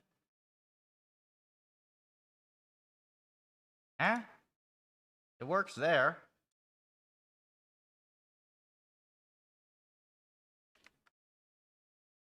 Annoying. Start the Puffer either way. It helps out a lot. Yeah, I don't... Thing. Okay.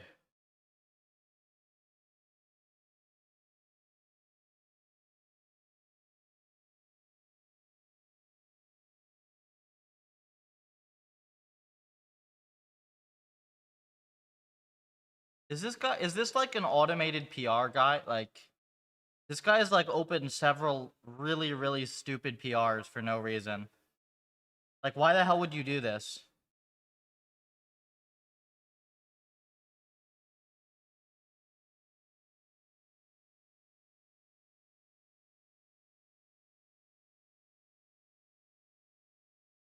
Okay, multi-agent with different strategies trying to win at artillery. Let's see. So we've got 1024Ms.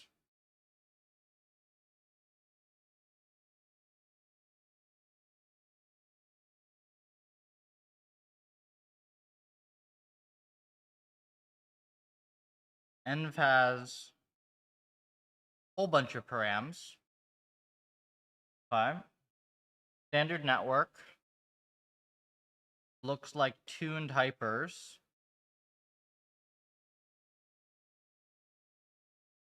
No, this is jank. Yo, Kinverd, what is this supposed to be? You have 1024Ms. Oh, no, never mind. No, this works. Yeah, this works. I forgot. You have so few M's. This is actually fine. Okay. Very weird. These are still very weird parameters to have, but okay.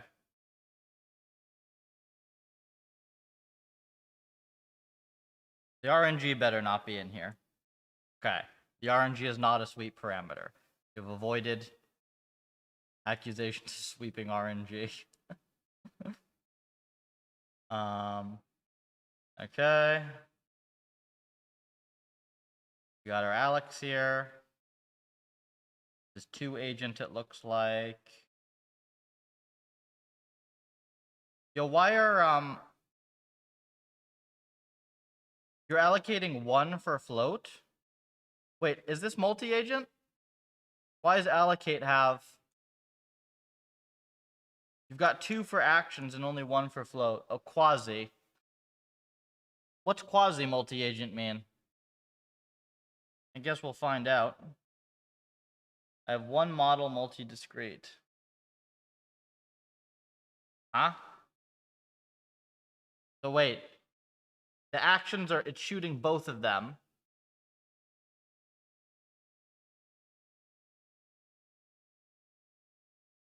But then what's the reward? Because if it's 1 model optimizing 1 goal, is the goal that, like, they both hit each other?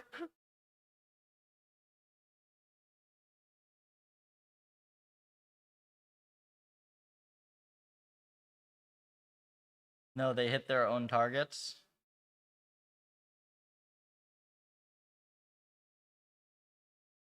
I see. Okay.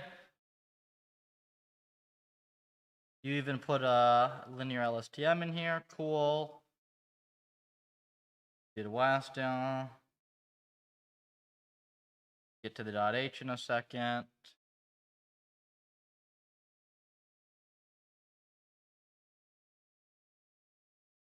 You're gonna come to me next week with a Palantir contract or something?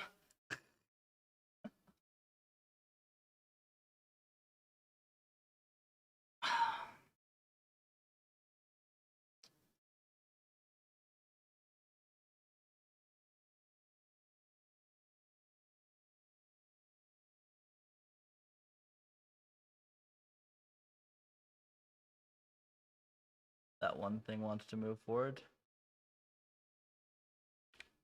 Jog my memory in Discord DMs.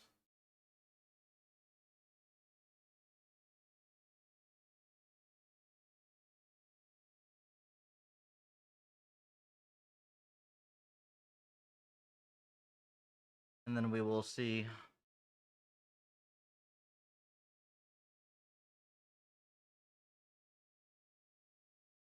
Oh, yeah. Wait, move forward with what, though?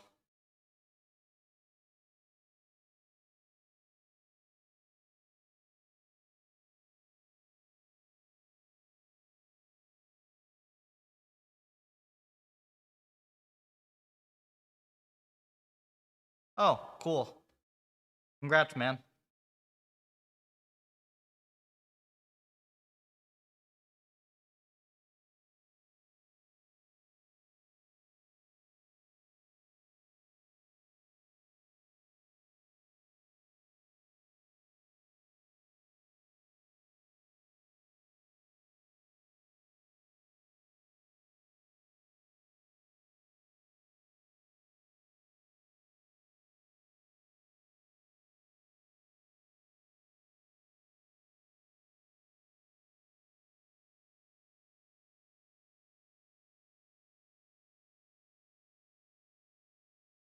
how big or small each move is. Okay. Box space. Discrete. Yeah, so this is considered a single agent env then, man. It's not quasi multi-agent. This is just considered single agent.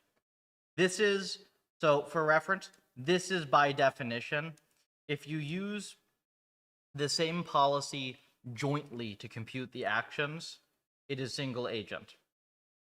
If you use the same set of weights applied independently, then it's multi-agent. The thing that matters is whether the computation of actions is joint.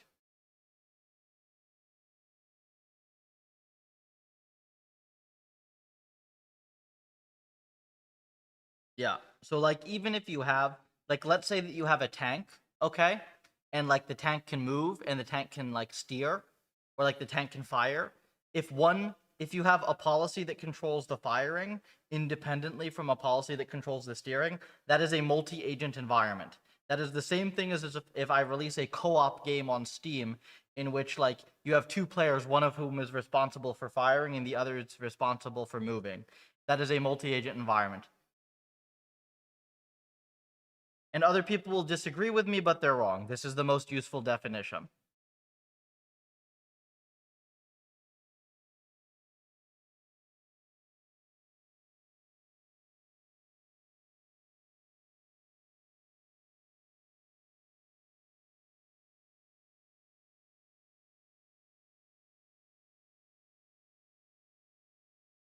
Standard binds.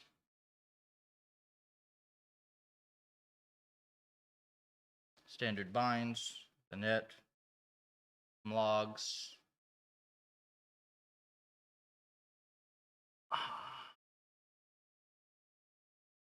You missed perf as a metric.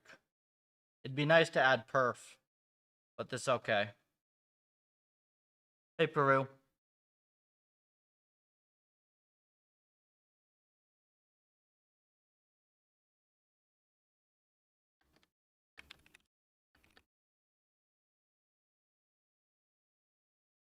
Zero one normalized, because otherwise convert it makes it hard for me to put your stuff on like constellation. So because for constellation we have everything normed.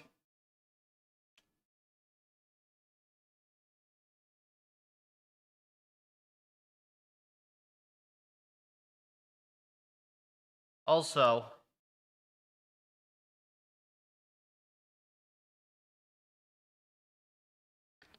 I spell it right?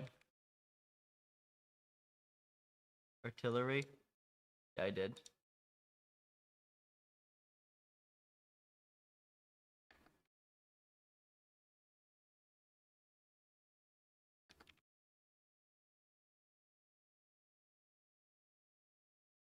Okay, now we look at the actual code, now that I've nitpicked things that don't actually matter.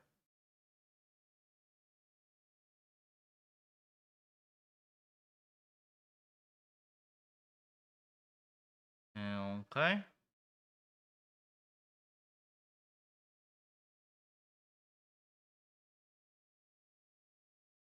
Okay, so it's an iterated action space in the sense that you can like, yeah, this is chill.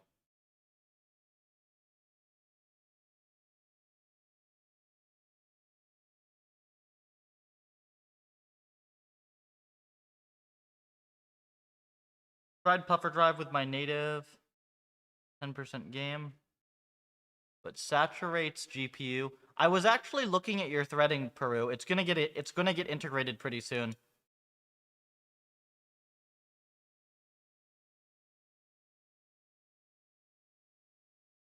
What do you mean saturates GPU fast there? Oh, it's like this? Yeah, okay. Yeah, Peru, actually, I have something for you to look into. Give me 1 minute, Convert, to just address this, and then we will go back to review. My bad. So yeah, so here, let me show you something, because I'm going to need your multi-threading soon, but I'm going to integrate it, I think, in a way that's compatible with both pure CPP and Python. And the one thing I really didn't like about your PR was the fact that you had to add an extra parameter to all the M's. Like that's, you can't just add stuff to the signatures like that. That's got to be like a global param or something. We got to figure that out.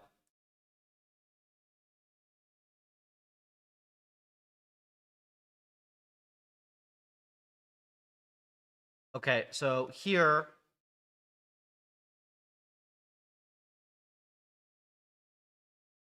where's this? Okay, yeah, right here. So in C++,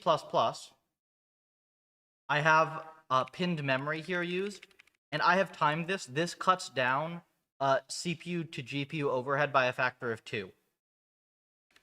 So doing something like this, and this is really obnoxious to do with multiprocessing because of shared memory, because it's really annoying to get like shared plus pinned. I could never figure that out, but I think with threading this works. So I think with threading, the thread-based backend, we can have the environments manage their memory like this, and it doesn't have to be through Torch either. Like it can just be NumPy array backed or whatever, probably. But we can have that be pinned memory, and then when you do this evaluate step, it'll be the same in Python and CPP. But in this evaluate step, this op here, where is it? Yeah, this op here gets twice as fast, and this is the bottleneck op. So I think this is the key thing. Yeah, this is like the key thing right now. Because I checked it out, and I think actually we're probably going to want to still have some GPU Ms, but it's nowhere near as clear-cut. Like, I don't think it's going to be realistic that we just make all our Ms also work on GPU and to be fast. I think that even if I make all our Ms work on GPU, they're not going to be fast on GPU, because we're just doing arbitrary branching and saying, screw it, a GPU is a CPU, right? Base class, PufferLib. Yeah. I actually don't know a good way to do it off the top of my head with the number of threads like that. I think probably, yeah, probably env binding should manage that, right? Like env binding should probably manage maximum threads for you. But then I hate the fact that we have env binding right now, because I don't want the C threading logic mixed up with the Python binds, because I need to use that C logic for making Ms. I actually need to make that a standalone so I can call into it from the C++ backend without having to go through the Python binds, right? So, long story short, though, you are absolutely 100% for sure I'm going to be using a like thread-based backend for the C++. So your work is getting incorporated in the next update, and thank you very much for it. It's just a little bit more complicated as to how. And now I will convert his review. Where's your review? Right. GPUMs will work. Yeah. Yo, Peru, do you have any idea if I were to just like run neural MMO, just like run the C code as CUDA code? Do you have any idea how fast it would be? If I basically just said, screw it, I know GPUs aren't designed for this, but we're doing it anyways.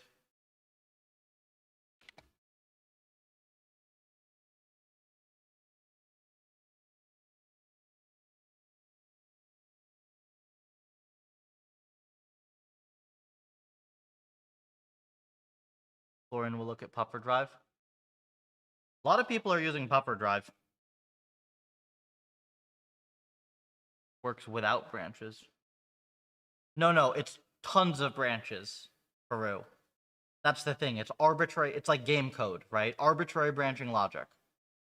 If you just run it on GPU and say I'm running 4,000 copies of this environment in parallel, but with a bunch of branching, instead of having a CPU core running all 4,000 copies, right?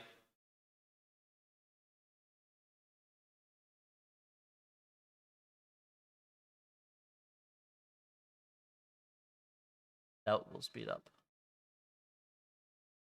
But like if it's 10x faster, it's still good, right? Even if it's the same speed, because there's no host device transfer. The only thing that's worse is if it runs way slower than on a CPU core, then it's really bad. You know? I think honestly we're gonna just end up doing host device transfer in pinned memory, and we're probably gonna end up buffering the transfers and call it a day. And then we should be able to get, what's PCIe? Is it like 32 gigs? I think we'll just get 32 gigs of bandwidth transfer and we'll call it a day. We'll be good. Okay, now I really gotta like not no, I'm being disrespectful to Kinvert here, so let me get his review done.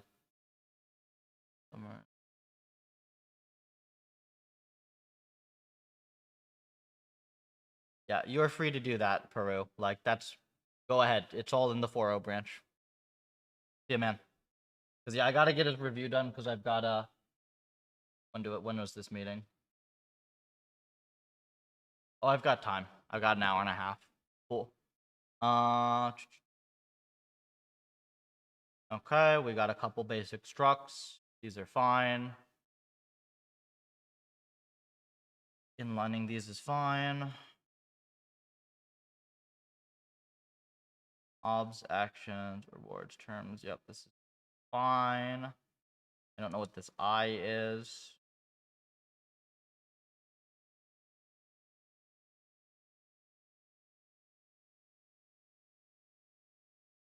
Okay.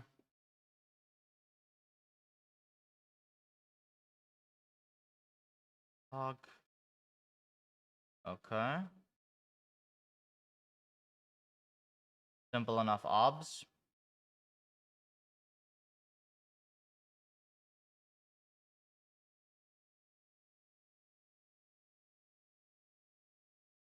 What's the obs? Like max ticks?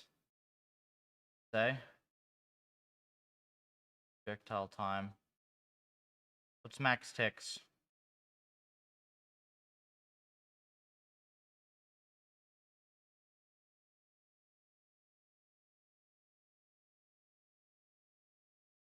You hear convert? How long does this end run? Yeah, you just want to make sure your obs don't explode is the thing.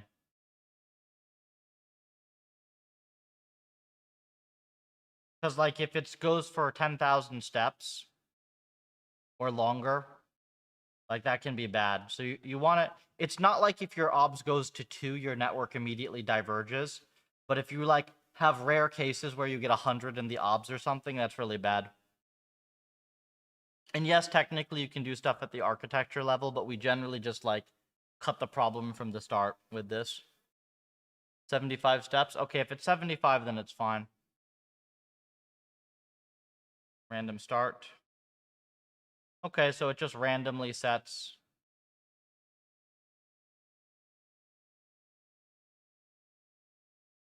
Cool. Reset round.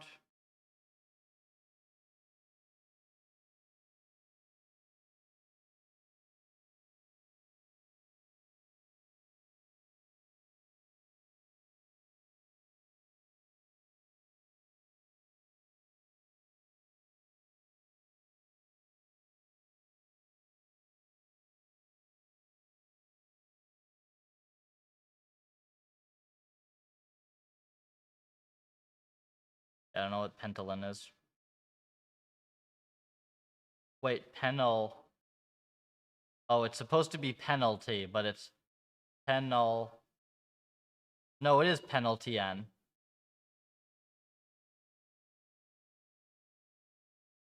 I do not have dyslexia, but whatever the hell this is gave me it. It looks like Why does that look like penalty is misspelled to me? Like with the N on the end. That's so weird. It looks fine if I highlight it like this to me, but with the N on the end, it's like it screws up something. Heh. Okay. Int, yeah. SPY, this is called a fucking code review. Would you say you're unk? If I'm unk, man, I'm in damn better shape than you are. I'm gonna be in better shape than you young'uns at 20 when I'm 30.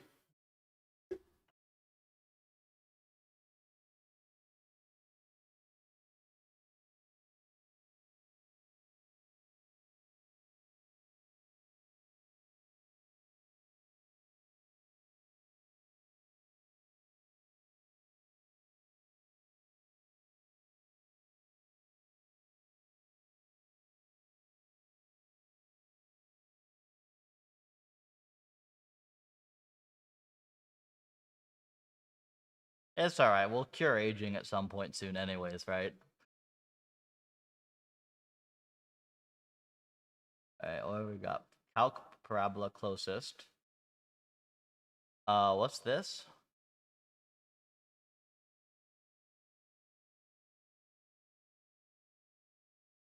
Wait, is this literally... Are you rewarding them for being close to the perfect, like, the trajectory you want or something, Convert?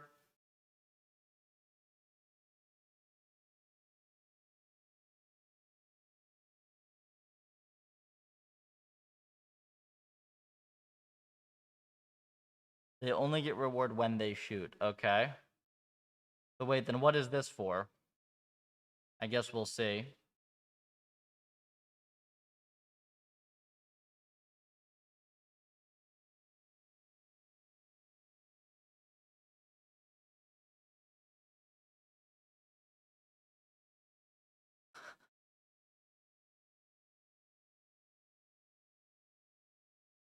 SPY is funny because he's like always here trolling, but he's like not a very advanced troll. You need to like upgrade the troll model software. He's like GPT-2 of trolling. Okay. Grad score. What's this do?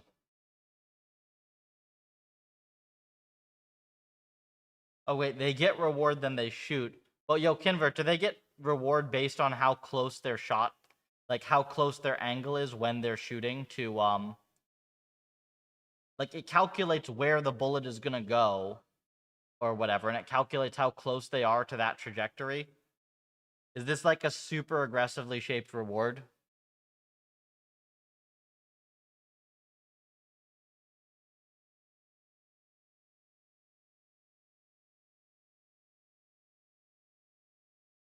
They only get reward, but they don't get reward for hitting the target, right?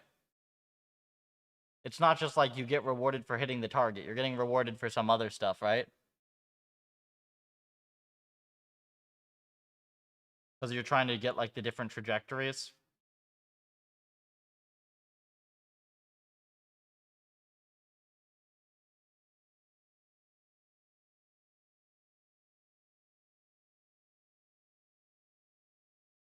Okay.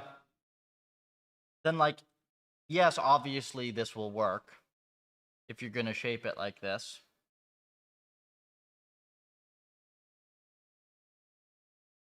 I mean, you take a lot of difficulty out of the problem, but sure.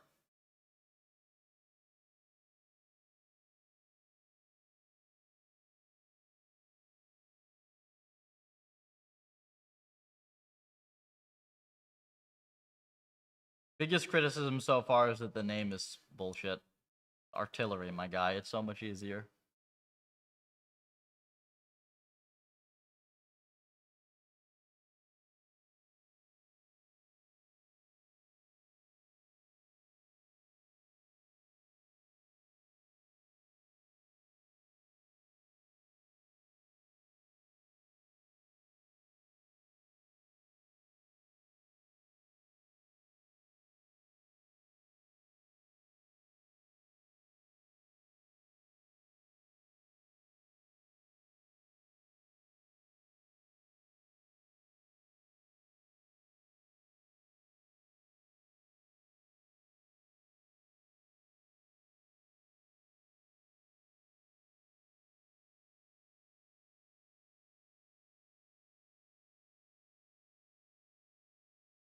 Alright, there's a difference between trolling and just being a dick in my chat, so stop it, man.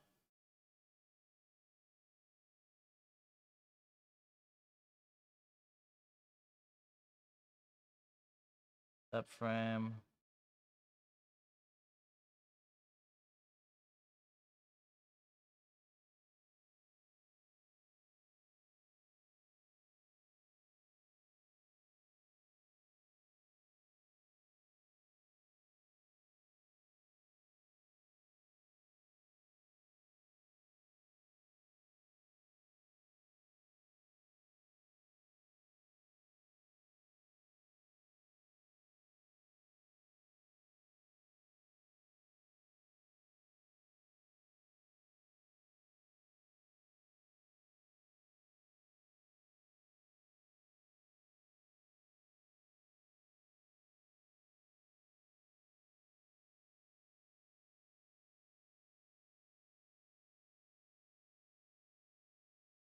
fine.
What the hell's this do?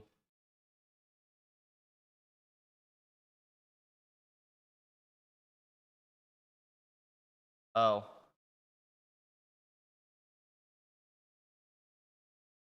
I don't like having things that change the behavior with render or not on, man. Especially when it's like, this is changing terminal's behavior.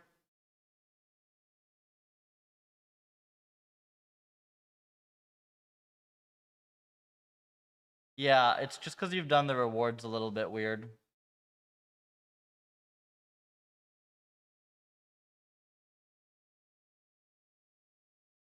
I think I'd get arrested because you're probably like 12.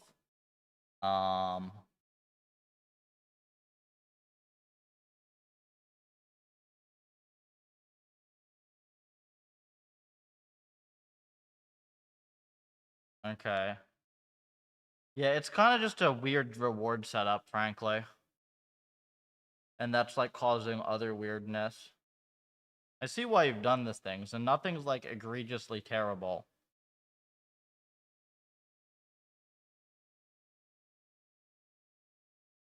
I'd see, same thing, what I just said.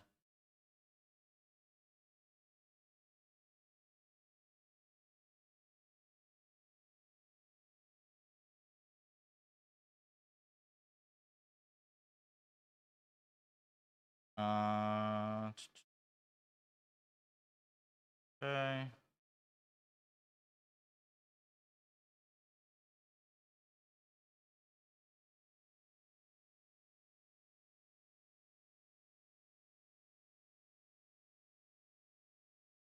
Cool. And where's the env here? You sent me the env at some point in the Discord, right?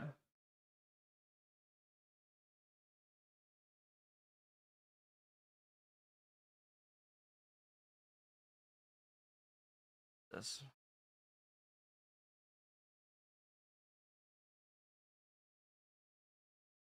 Is it in gem?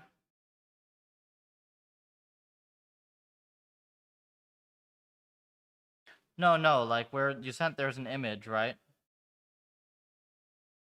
I remember seeing an image of this recently.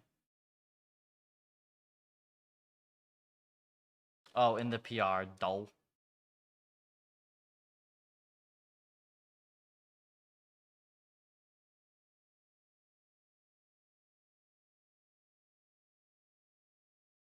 You forget how stupid people are at that age. I, for one, remember being incredibly stupid. Hell, I remember being incredibly stupid for several years after that as well. I was still incredibly stupid even when I was starting to publish research, man. Is what it is. That's why I'm lenient. Let's go check the PR.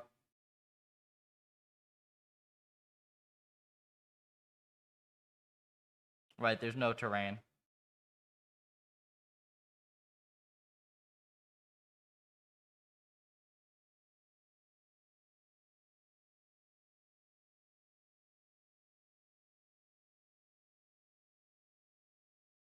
Yeah, I mean, so Kinvert, you made it a really freaking easy problem with the way that you did the rewards, right?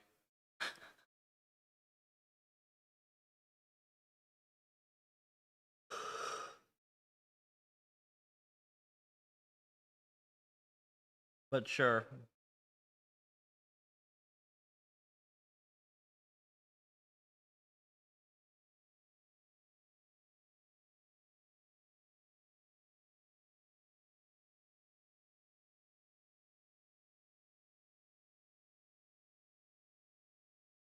Keep roasting academia.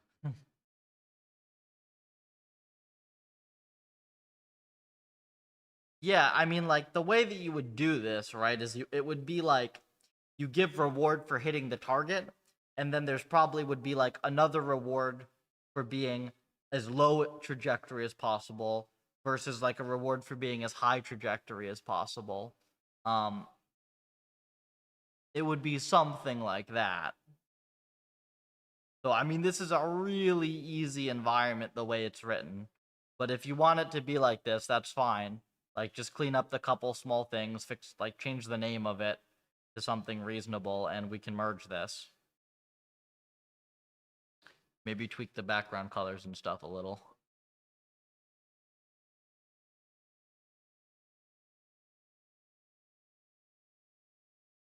Like, cause basically, man, this is like a few step problem at this point. You basically just has to like turn to angle and fire, and it immediately gets the reward. So like the learning problem. So most of the environments that we have, the learning problem is at least as complex as it looks. This environment, I think that the learning problem is way simpler than this looks. How close they are? Yeah, I mean exactly though, right?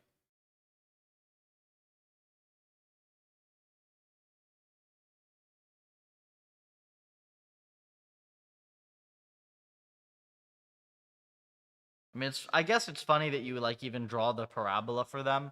It's not as bad given that you draw the parabola like that, because like a person can see this as well.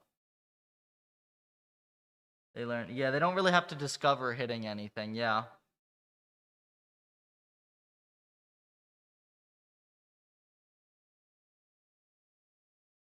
Because otherwise, like the only really challenge in here would be that it's kind of delayed, and then you have this like funny multi-discrete two components thing going on.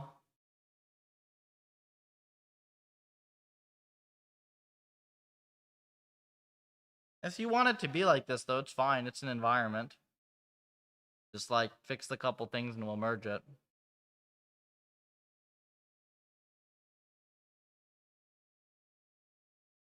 I mean, this would just be considered like extreme reward engineering.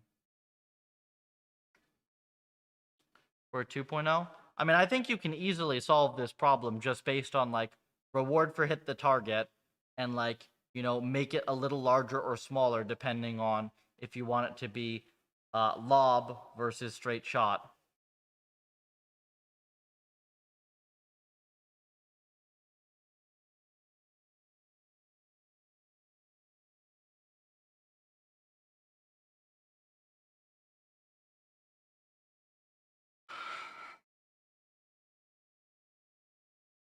Still easily solvable.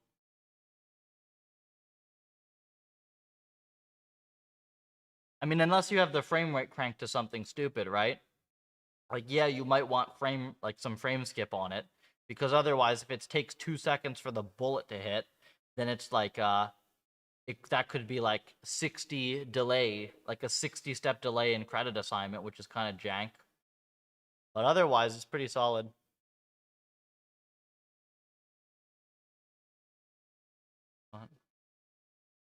Mm-hmm.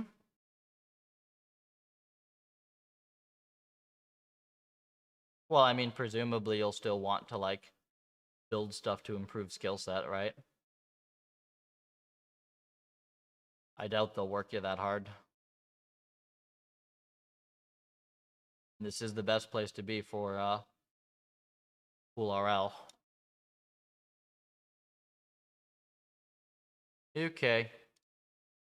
Use the restroom real quick. I'm gonna get a couple of sets in.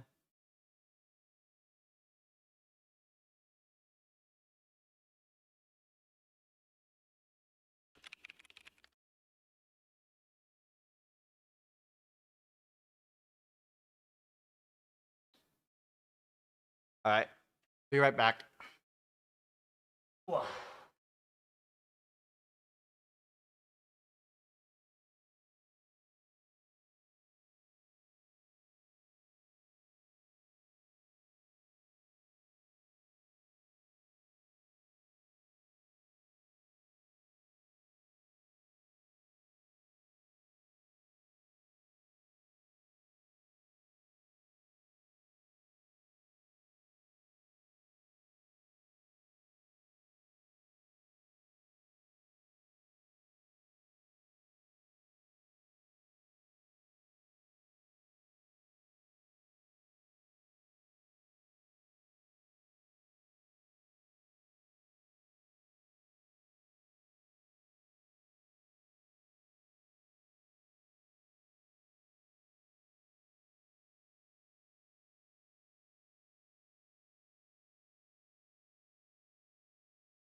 Convert, was it you or Plasma that was into calisthenics, or both?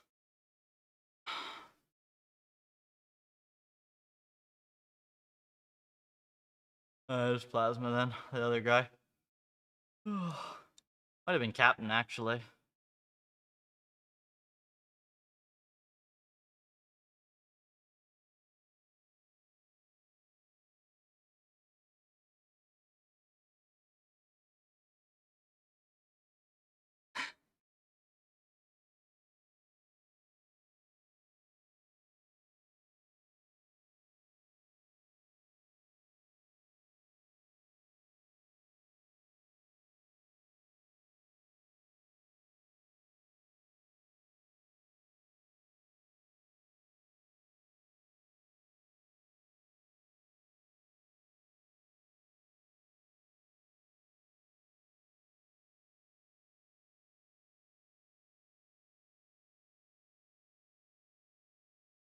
Used to have 120 years ago, it's 1/5 of yours.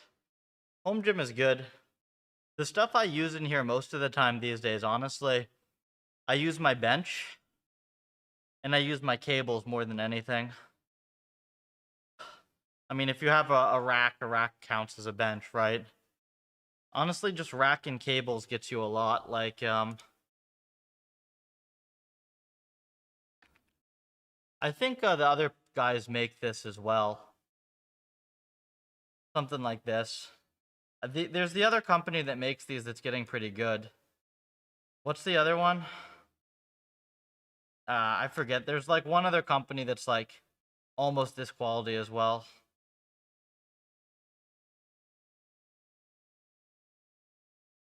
I have one of these in Florida where I don't have space for a full gym. These are a pain in the ass to assemble, though, be warned.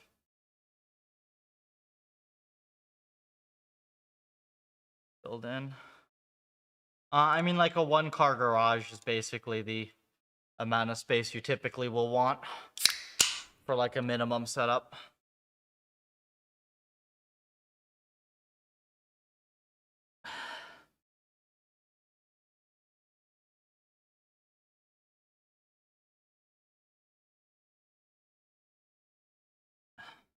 Okay, let's figure out what's going on then with our models.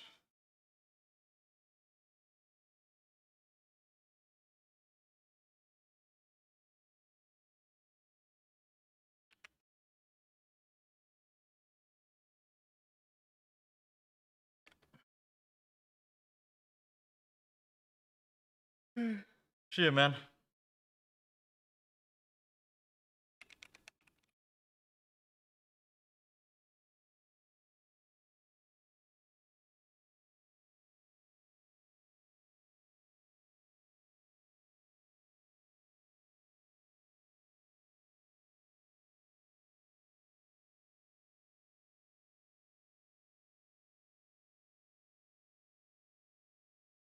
Did we not do multi-layered?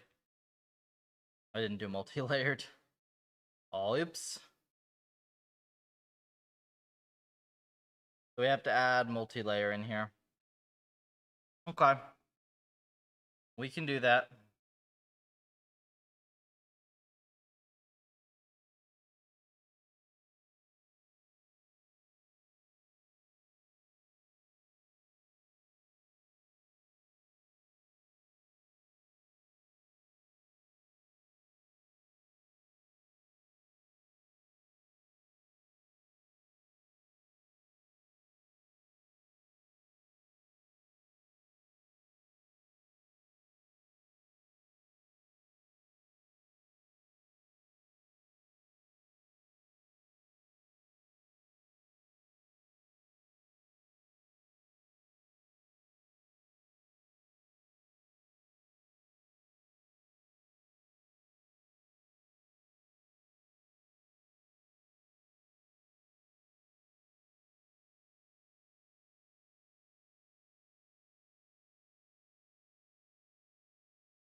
Okay, so you just do like this.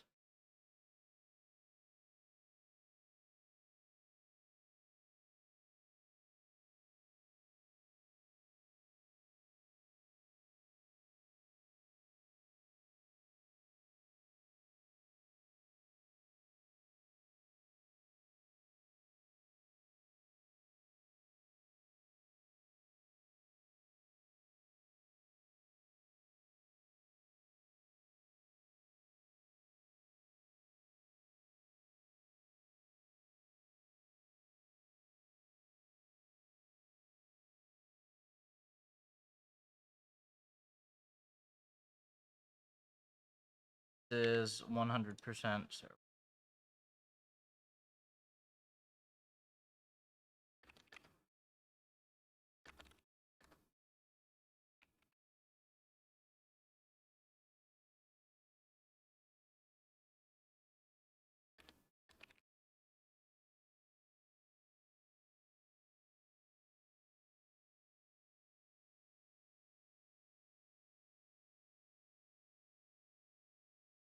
That is ass.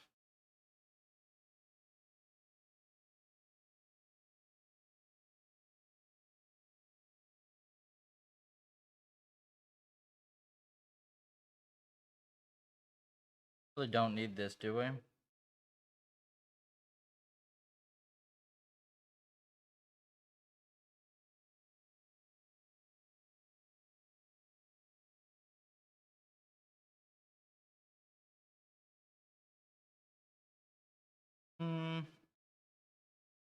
Have pushback. And try it.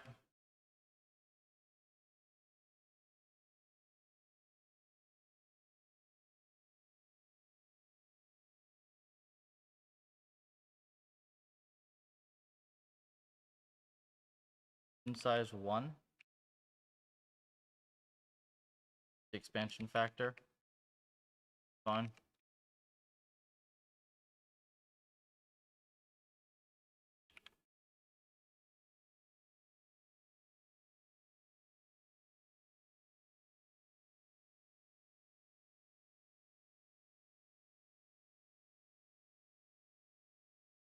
Now we go here.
Something like this, I think.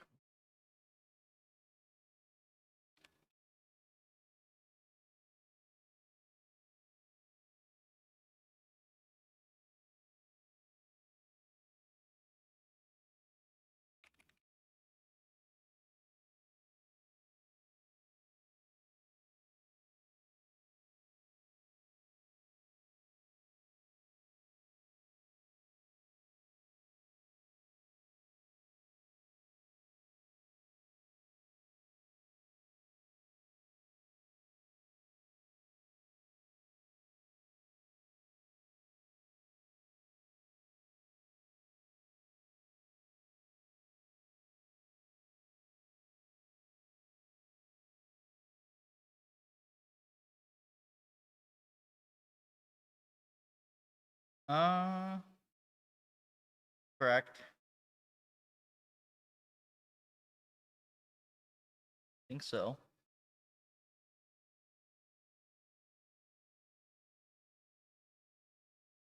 No layers.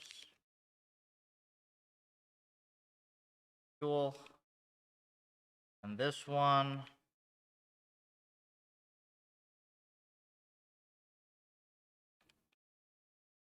state out.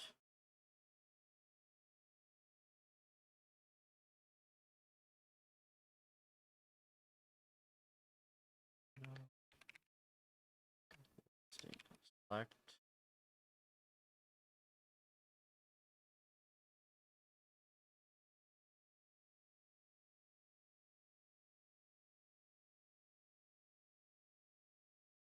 This.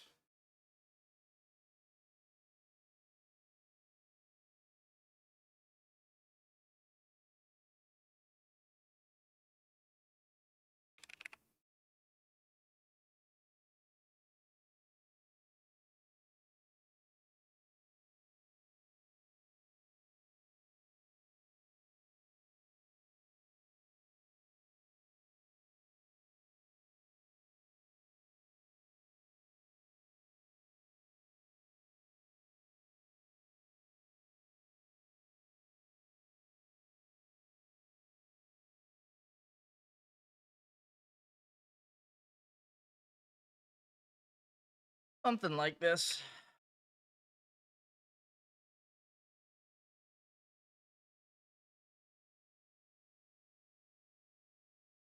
And we'll just have to figure out how to get a multi-layered version of this running.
And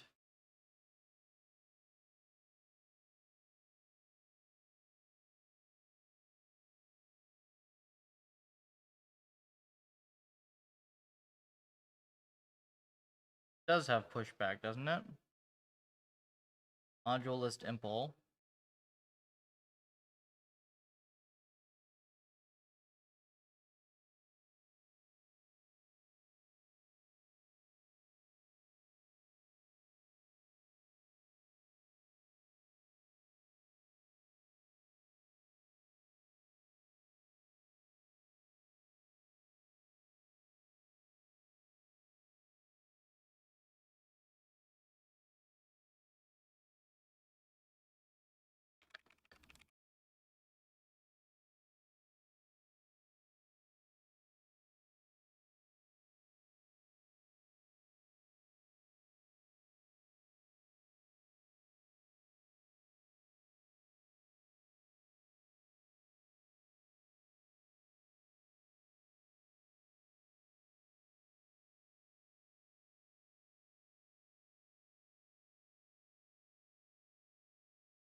Weird.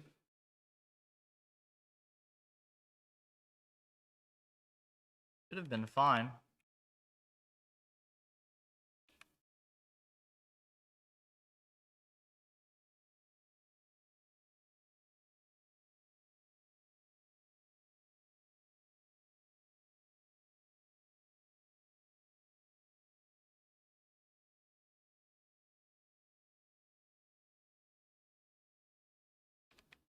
Oh, is it this simple? It is.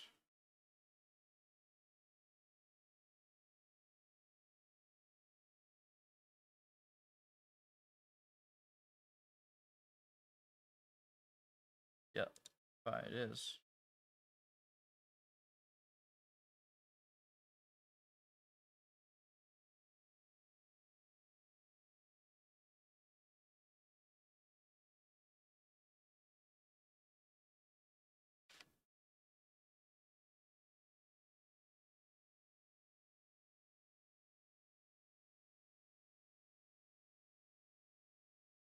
And just index it like this? Probably not, right?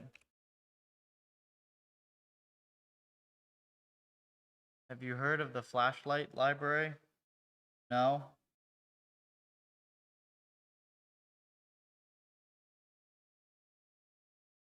Is this a Ligma or something?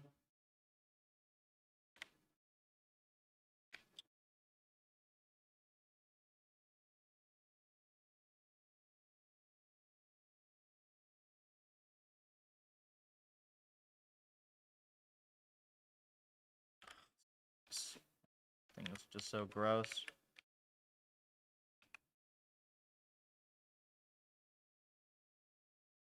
This.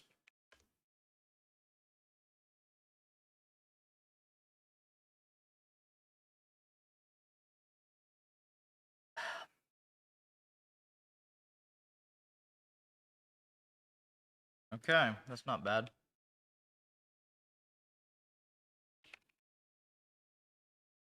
Out.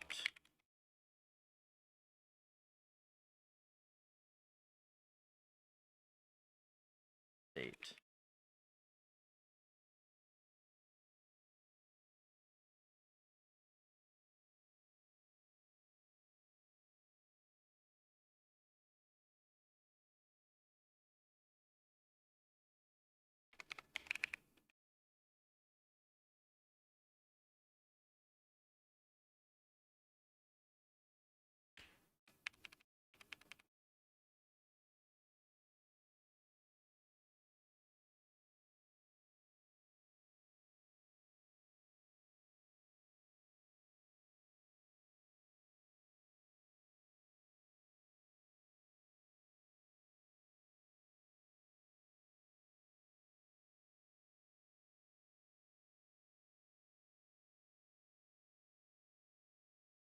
And then the same exact thing.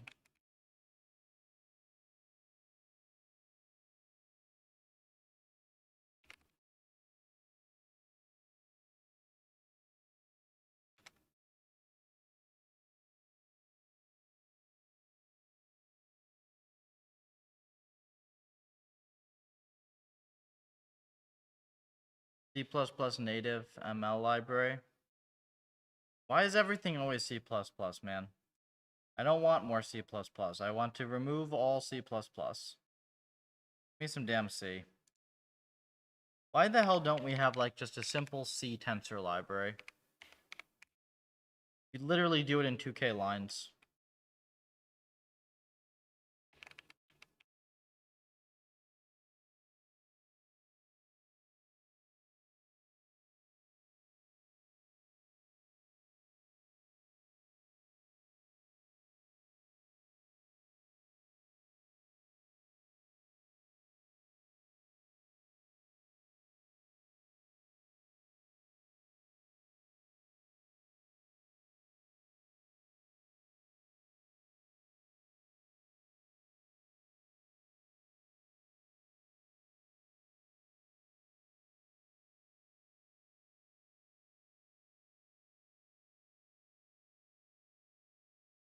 Be seek hidden. Okay.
Nice. We already got to here.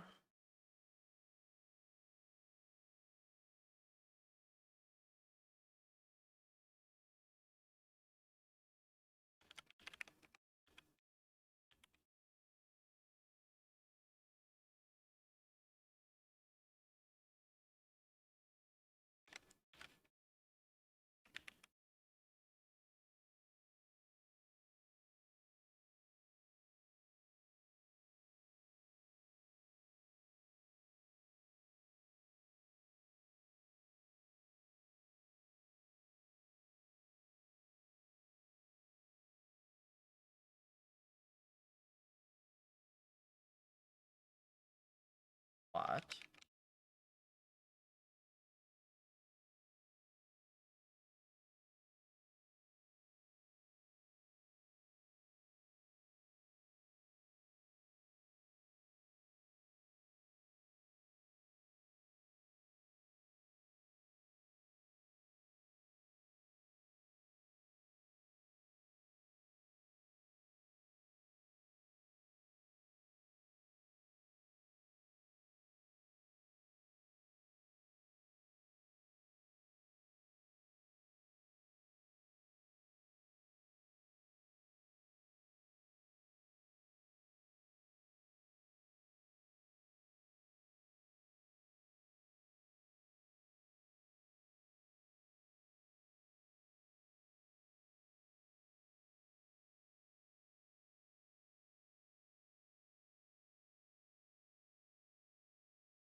Interesting.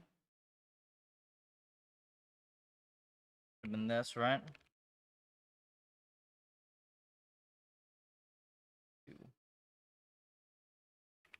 Thank you, helpful comment from me from the past.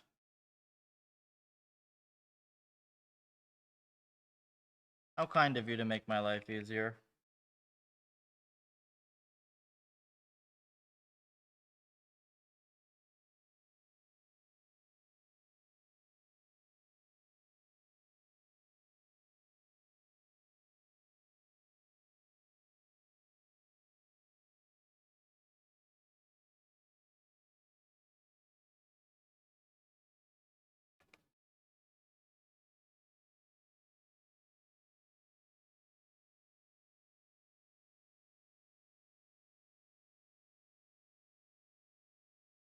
Hmm.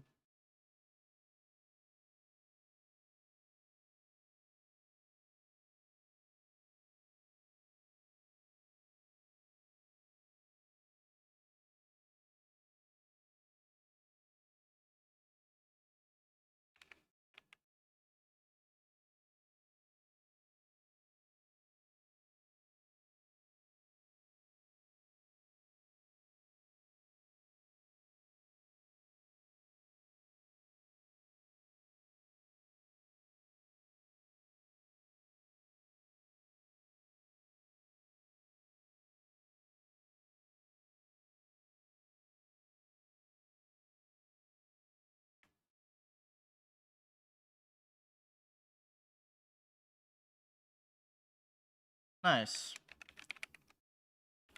We got to train. Now for train.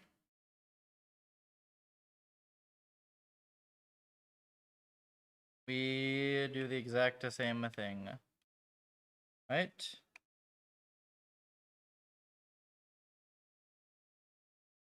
Just go here.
This wrong.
Eh? What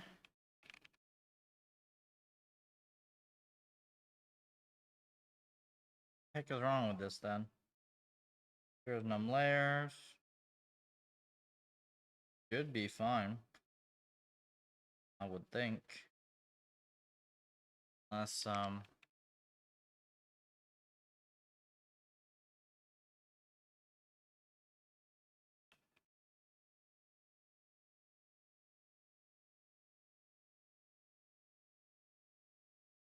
oh, is this it?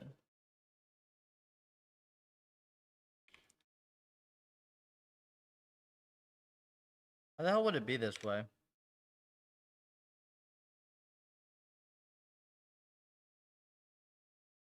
How would I have done this?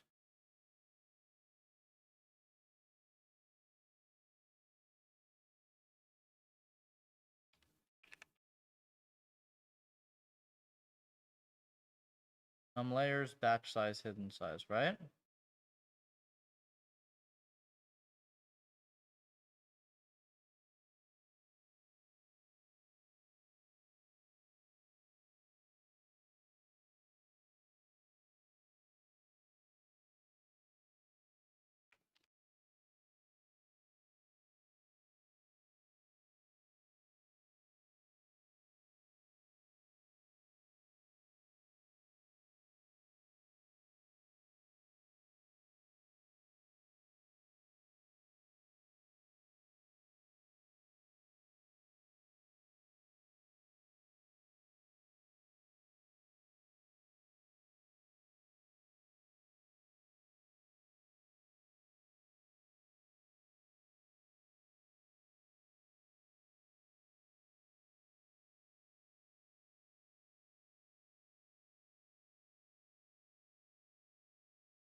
Did X lock?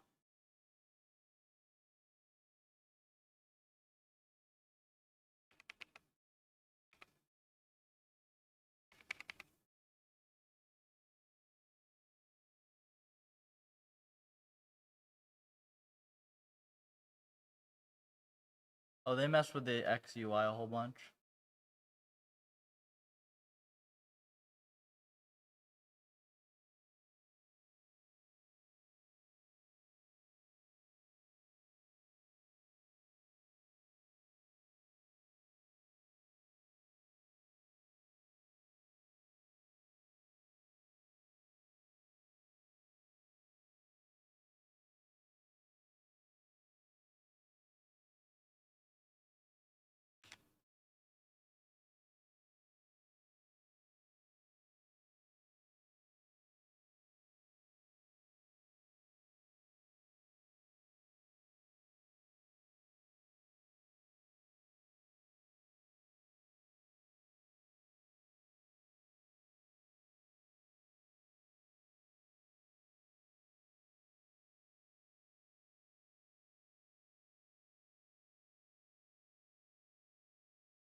Come on.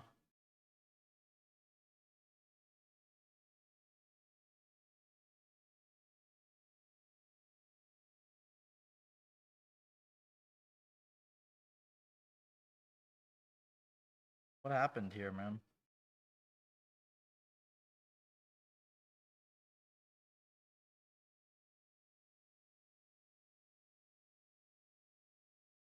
Mm-hmm.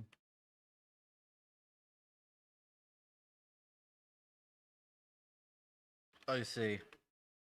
I see. Okay.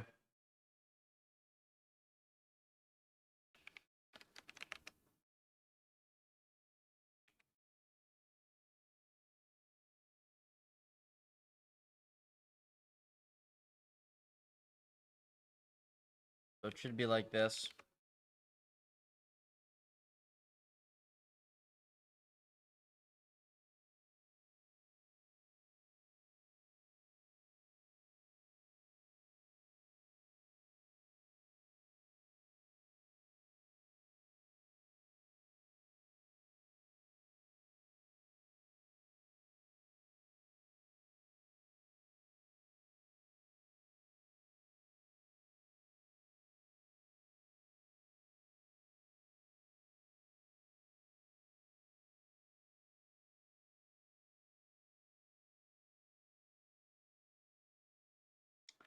Cool, it runs.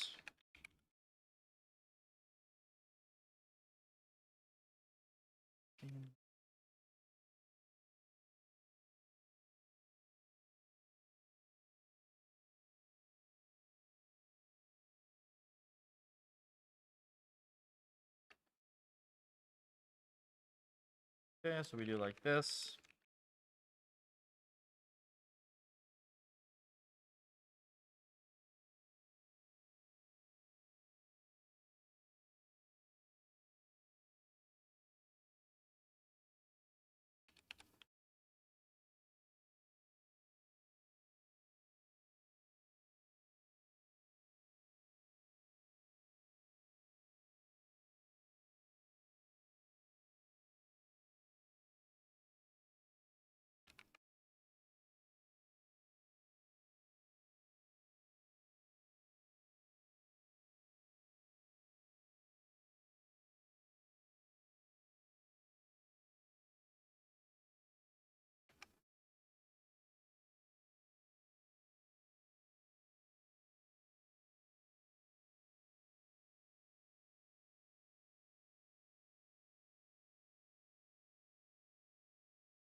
Almost done.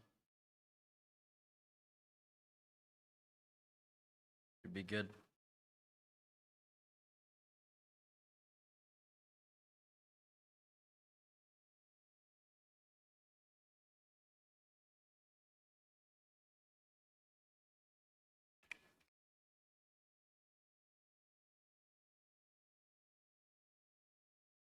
Okay, so this takes the speed down as expected.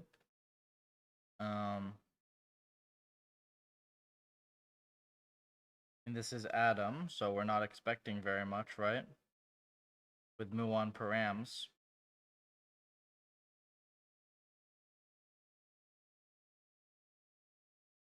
So yeah, the next thing would be to figure out muon and a few other bits.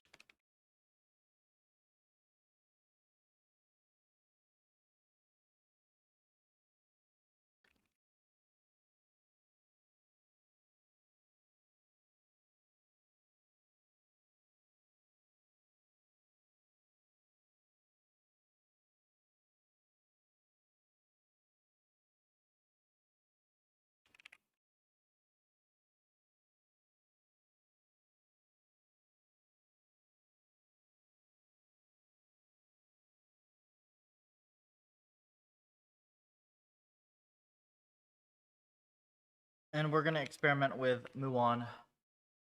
Just a minute. Let me get a couple quick sets in though.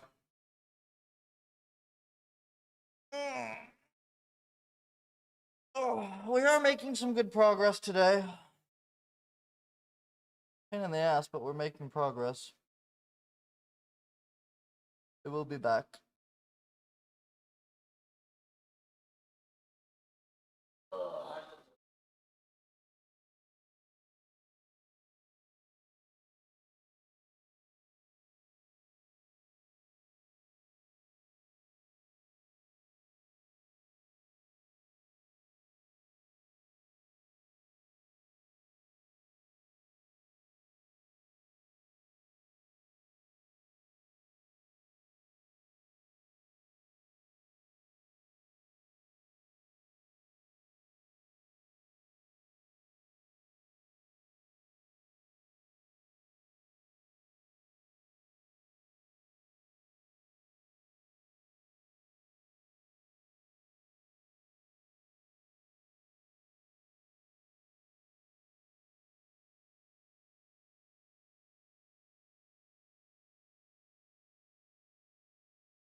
Love my cables.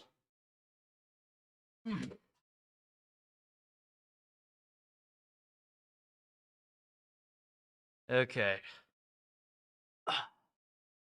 So, Muon time.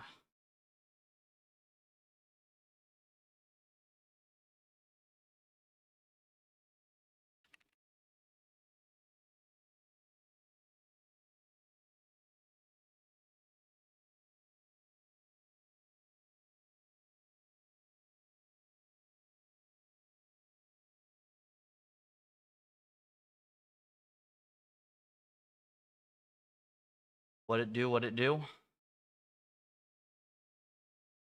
Welcome. I don't know what kind of question that is, but welcome.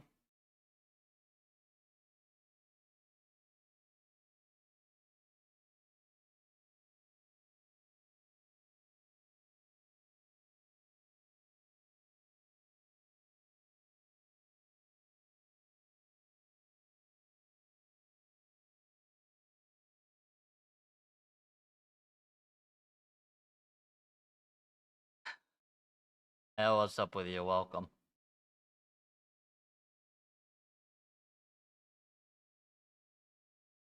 Well, looks like Muon works to me, right? Actually just did better than the heavy ball implementation, so...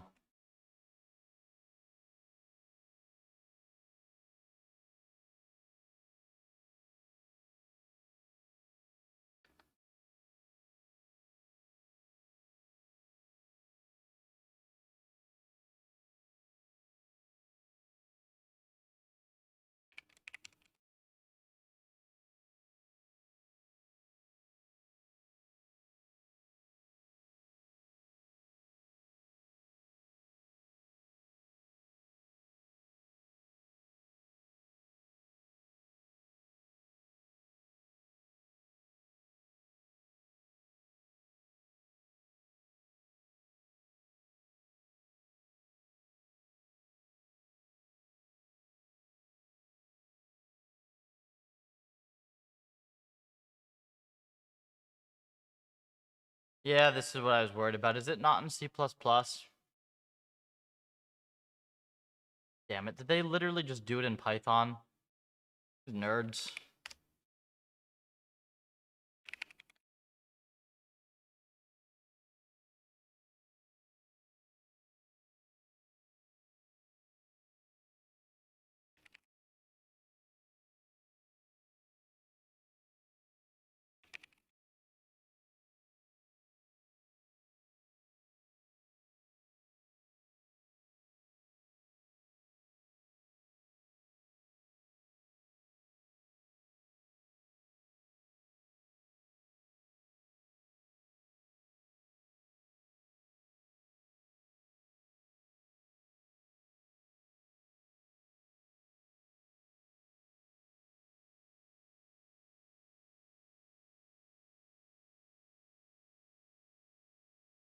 Why is their code always so bad?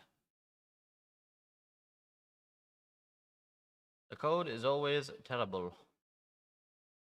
Is this the entire thing at least?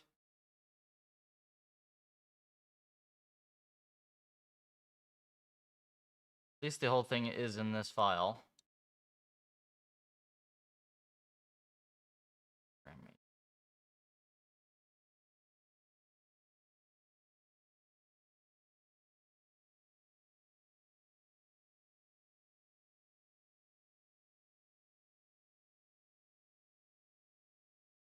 How long is it? Not that long. Use anything fancy? Think so.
Oh, I should just go look at the atom, shouldn't I?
Section.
I need to find their actual atom implementation, don't I?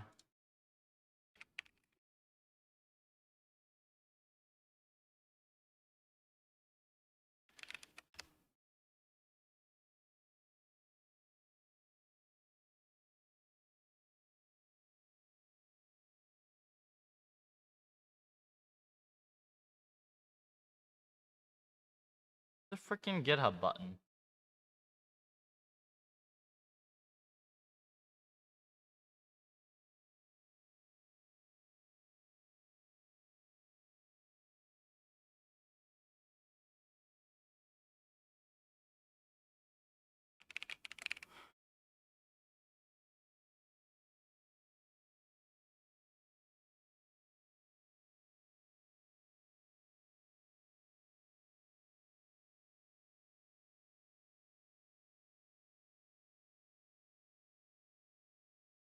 This is not bad, right?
How long is this?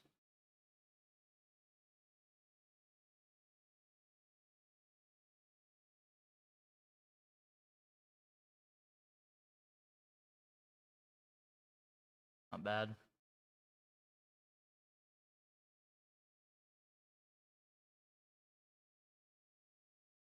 I think I can just take this.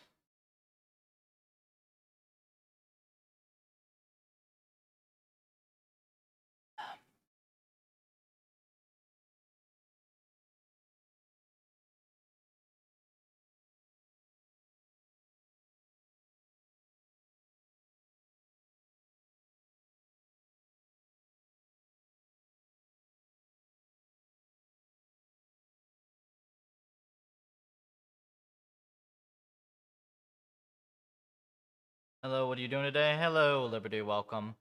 I'm actually leaving in just a couple of minutes, but today what I've done is I have gotten the breakout thing fixed.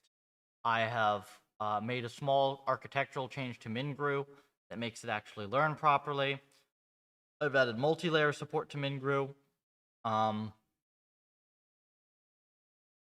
Reviewed one NPR and done a couple other things. And I've got a business meeting to go to in a few minutes.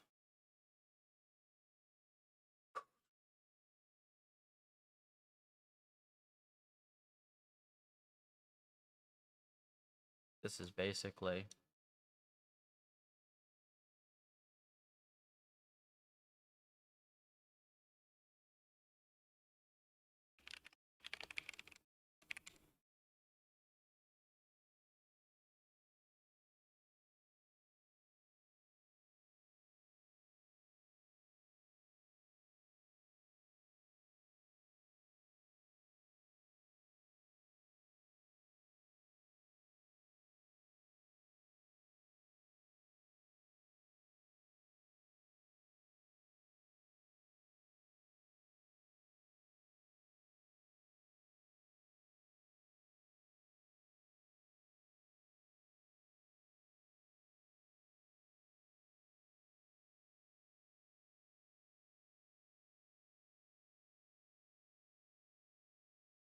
Was it a small error?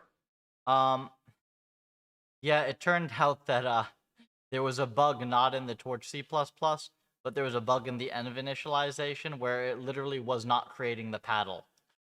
So there was no way to hit the ball because there was no paddle. I rendered it and it was like, what the hell? There's no paddle.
we've integrated Muon. Not really, it's Adam W renamed, but that's going to be the next task, is we need to have an actual Muon implementation that works.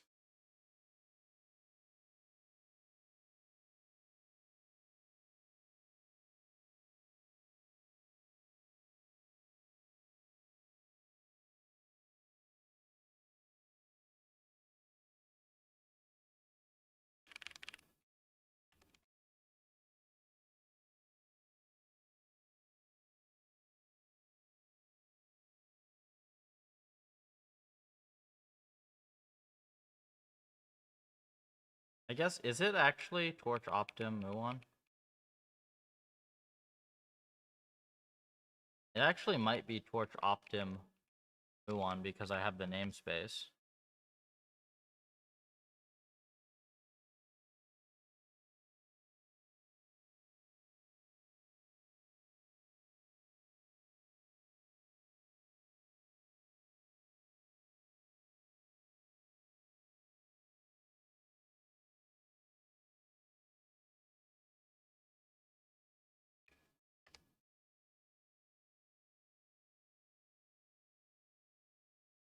Undefined symbol. Yeah, okay, so this does not exist.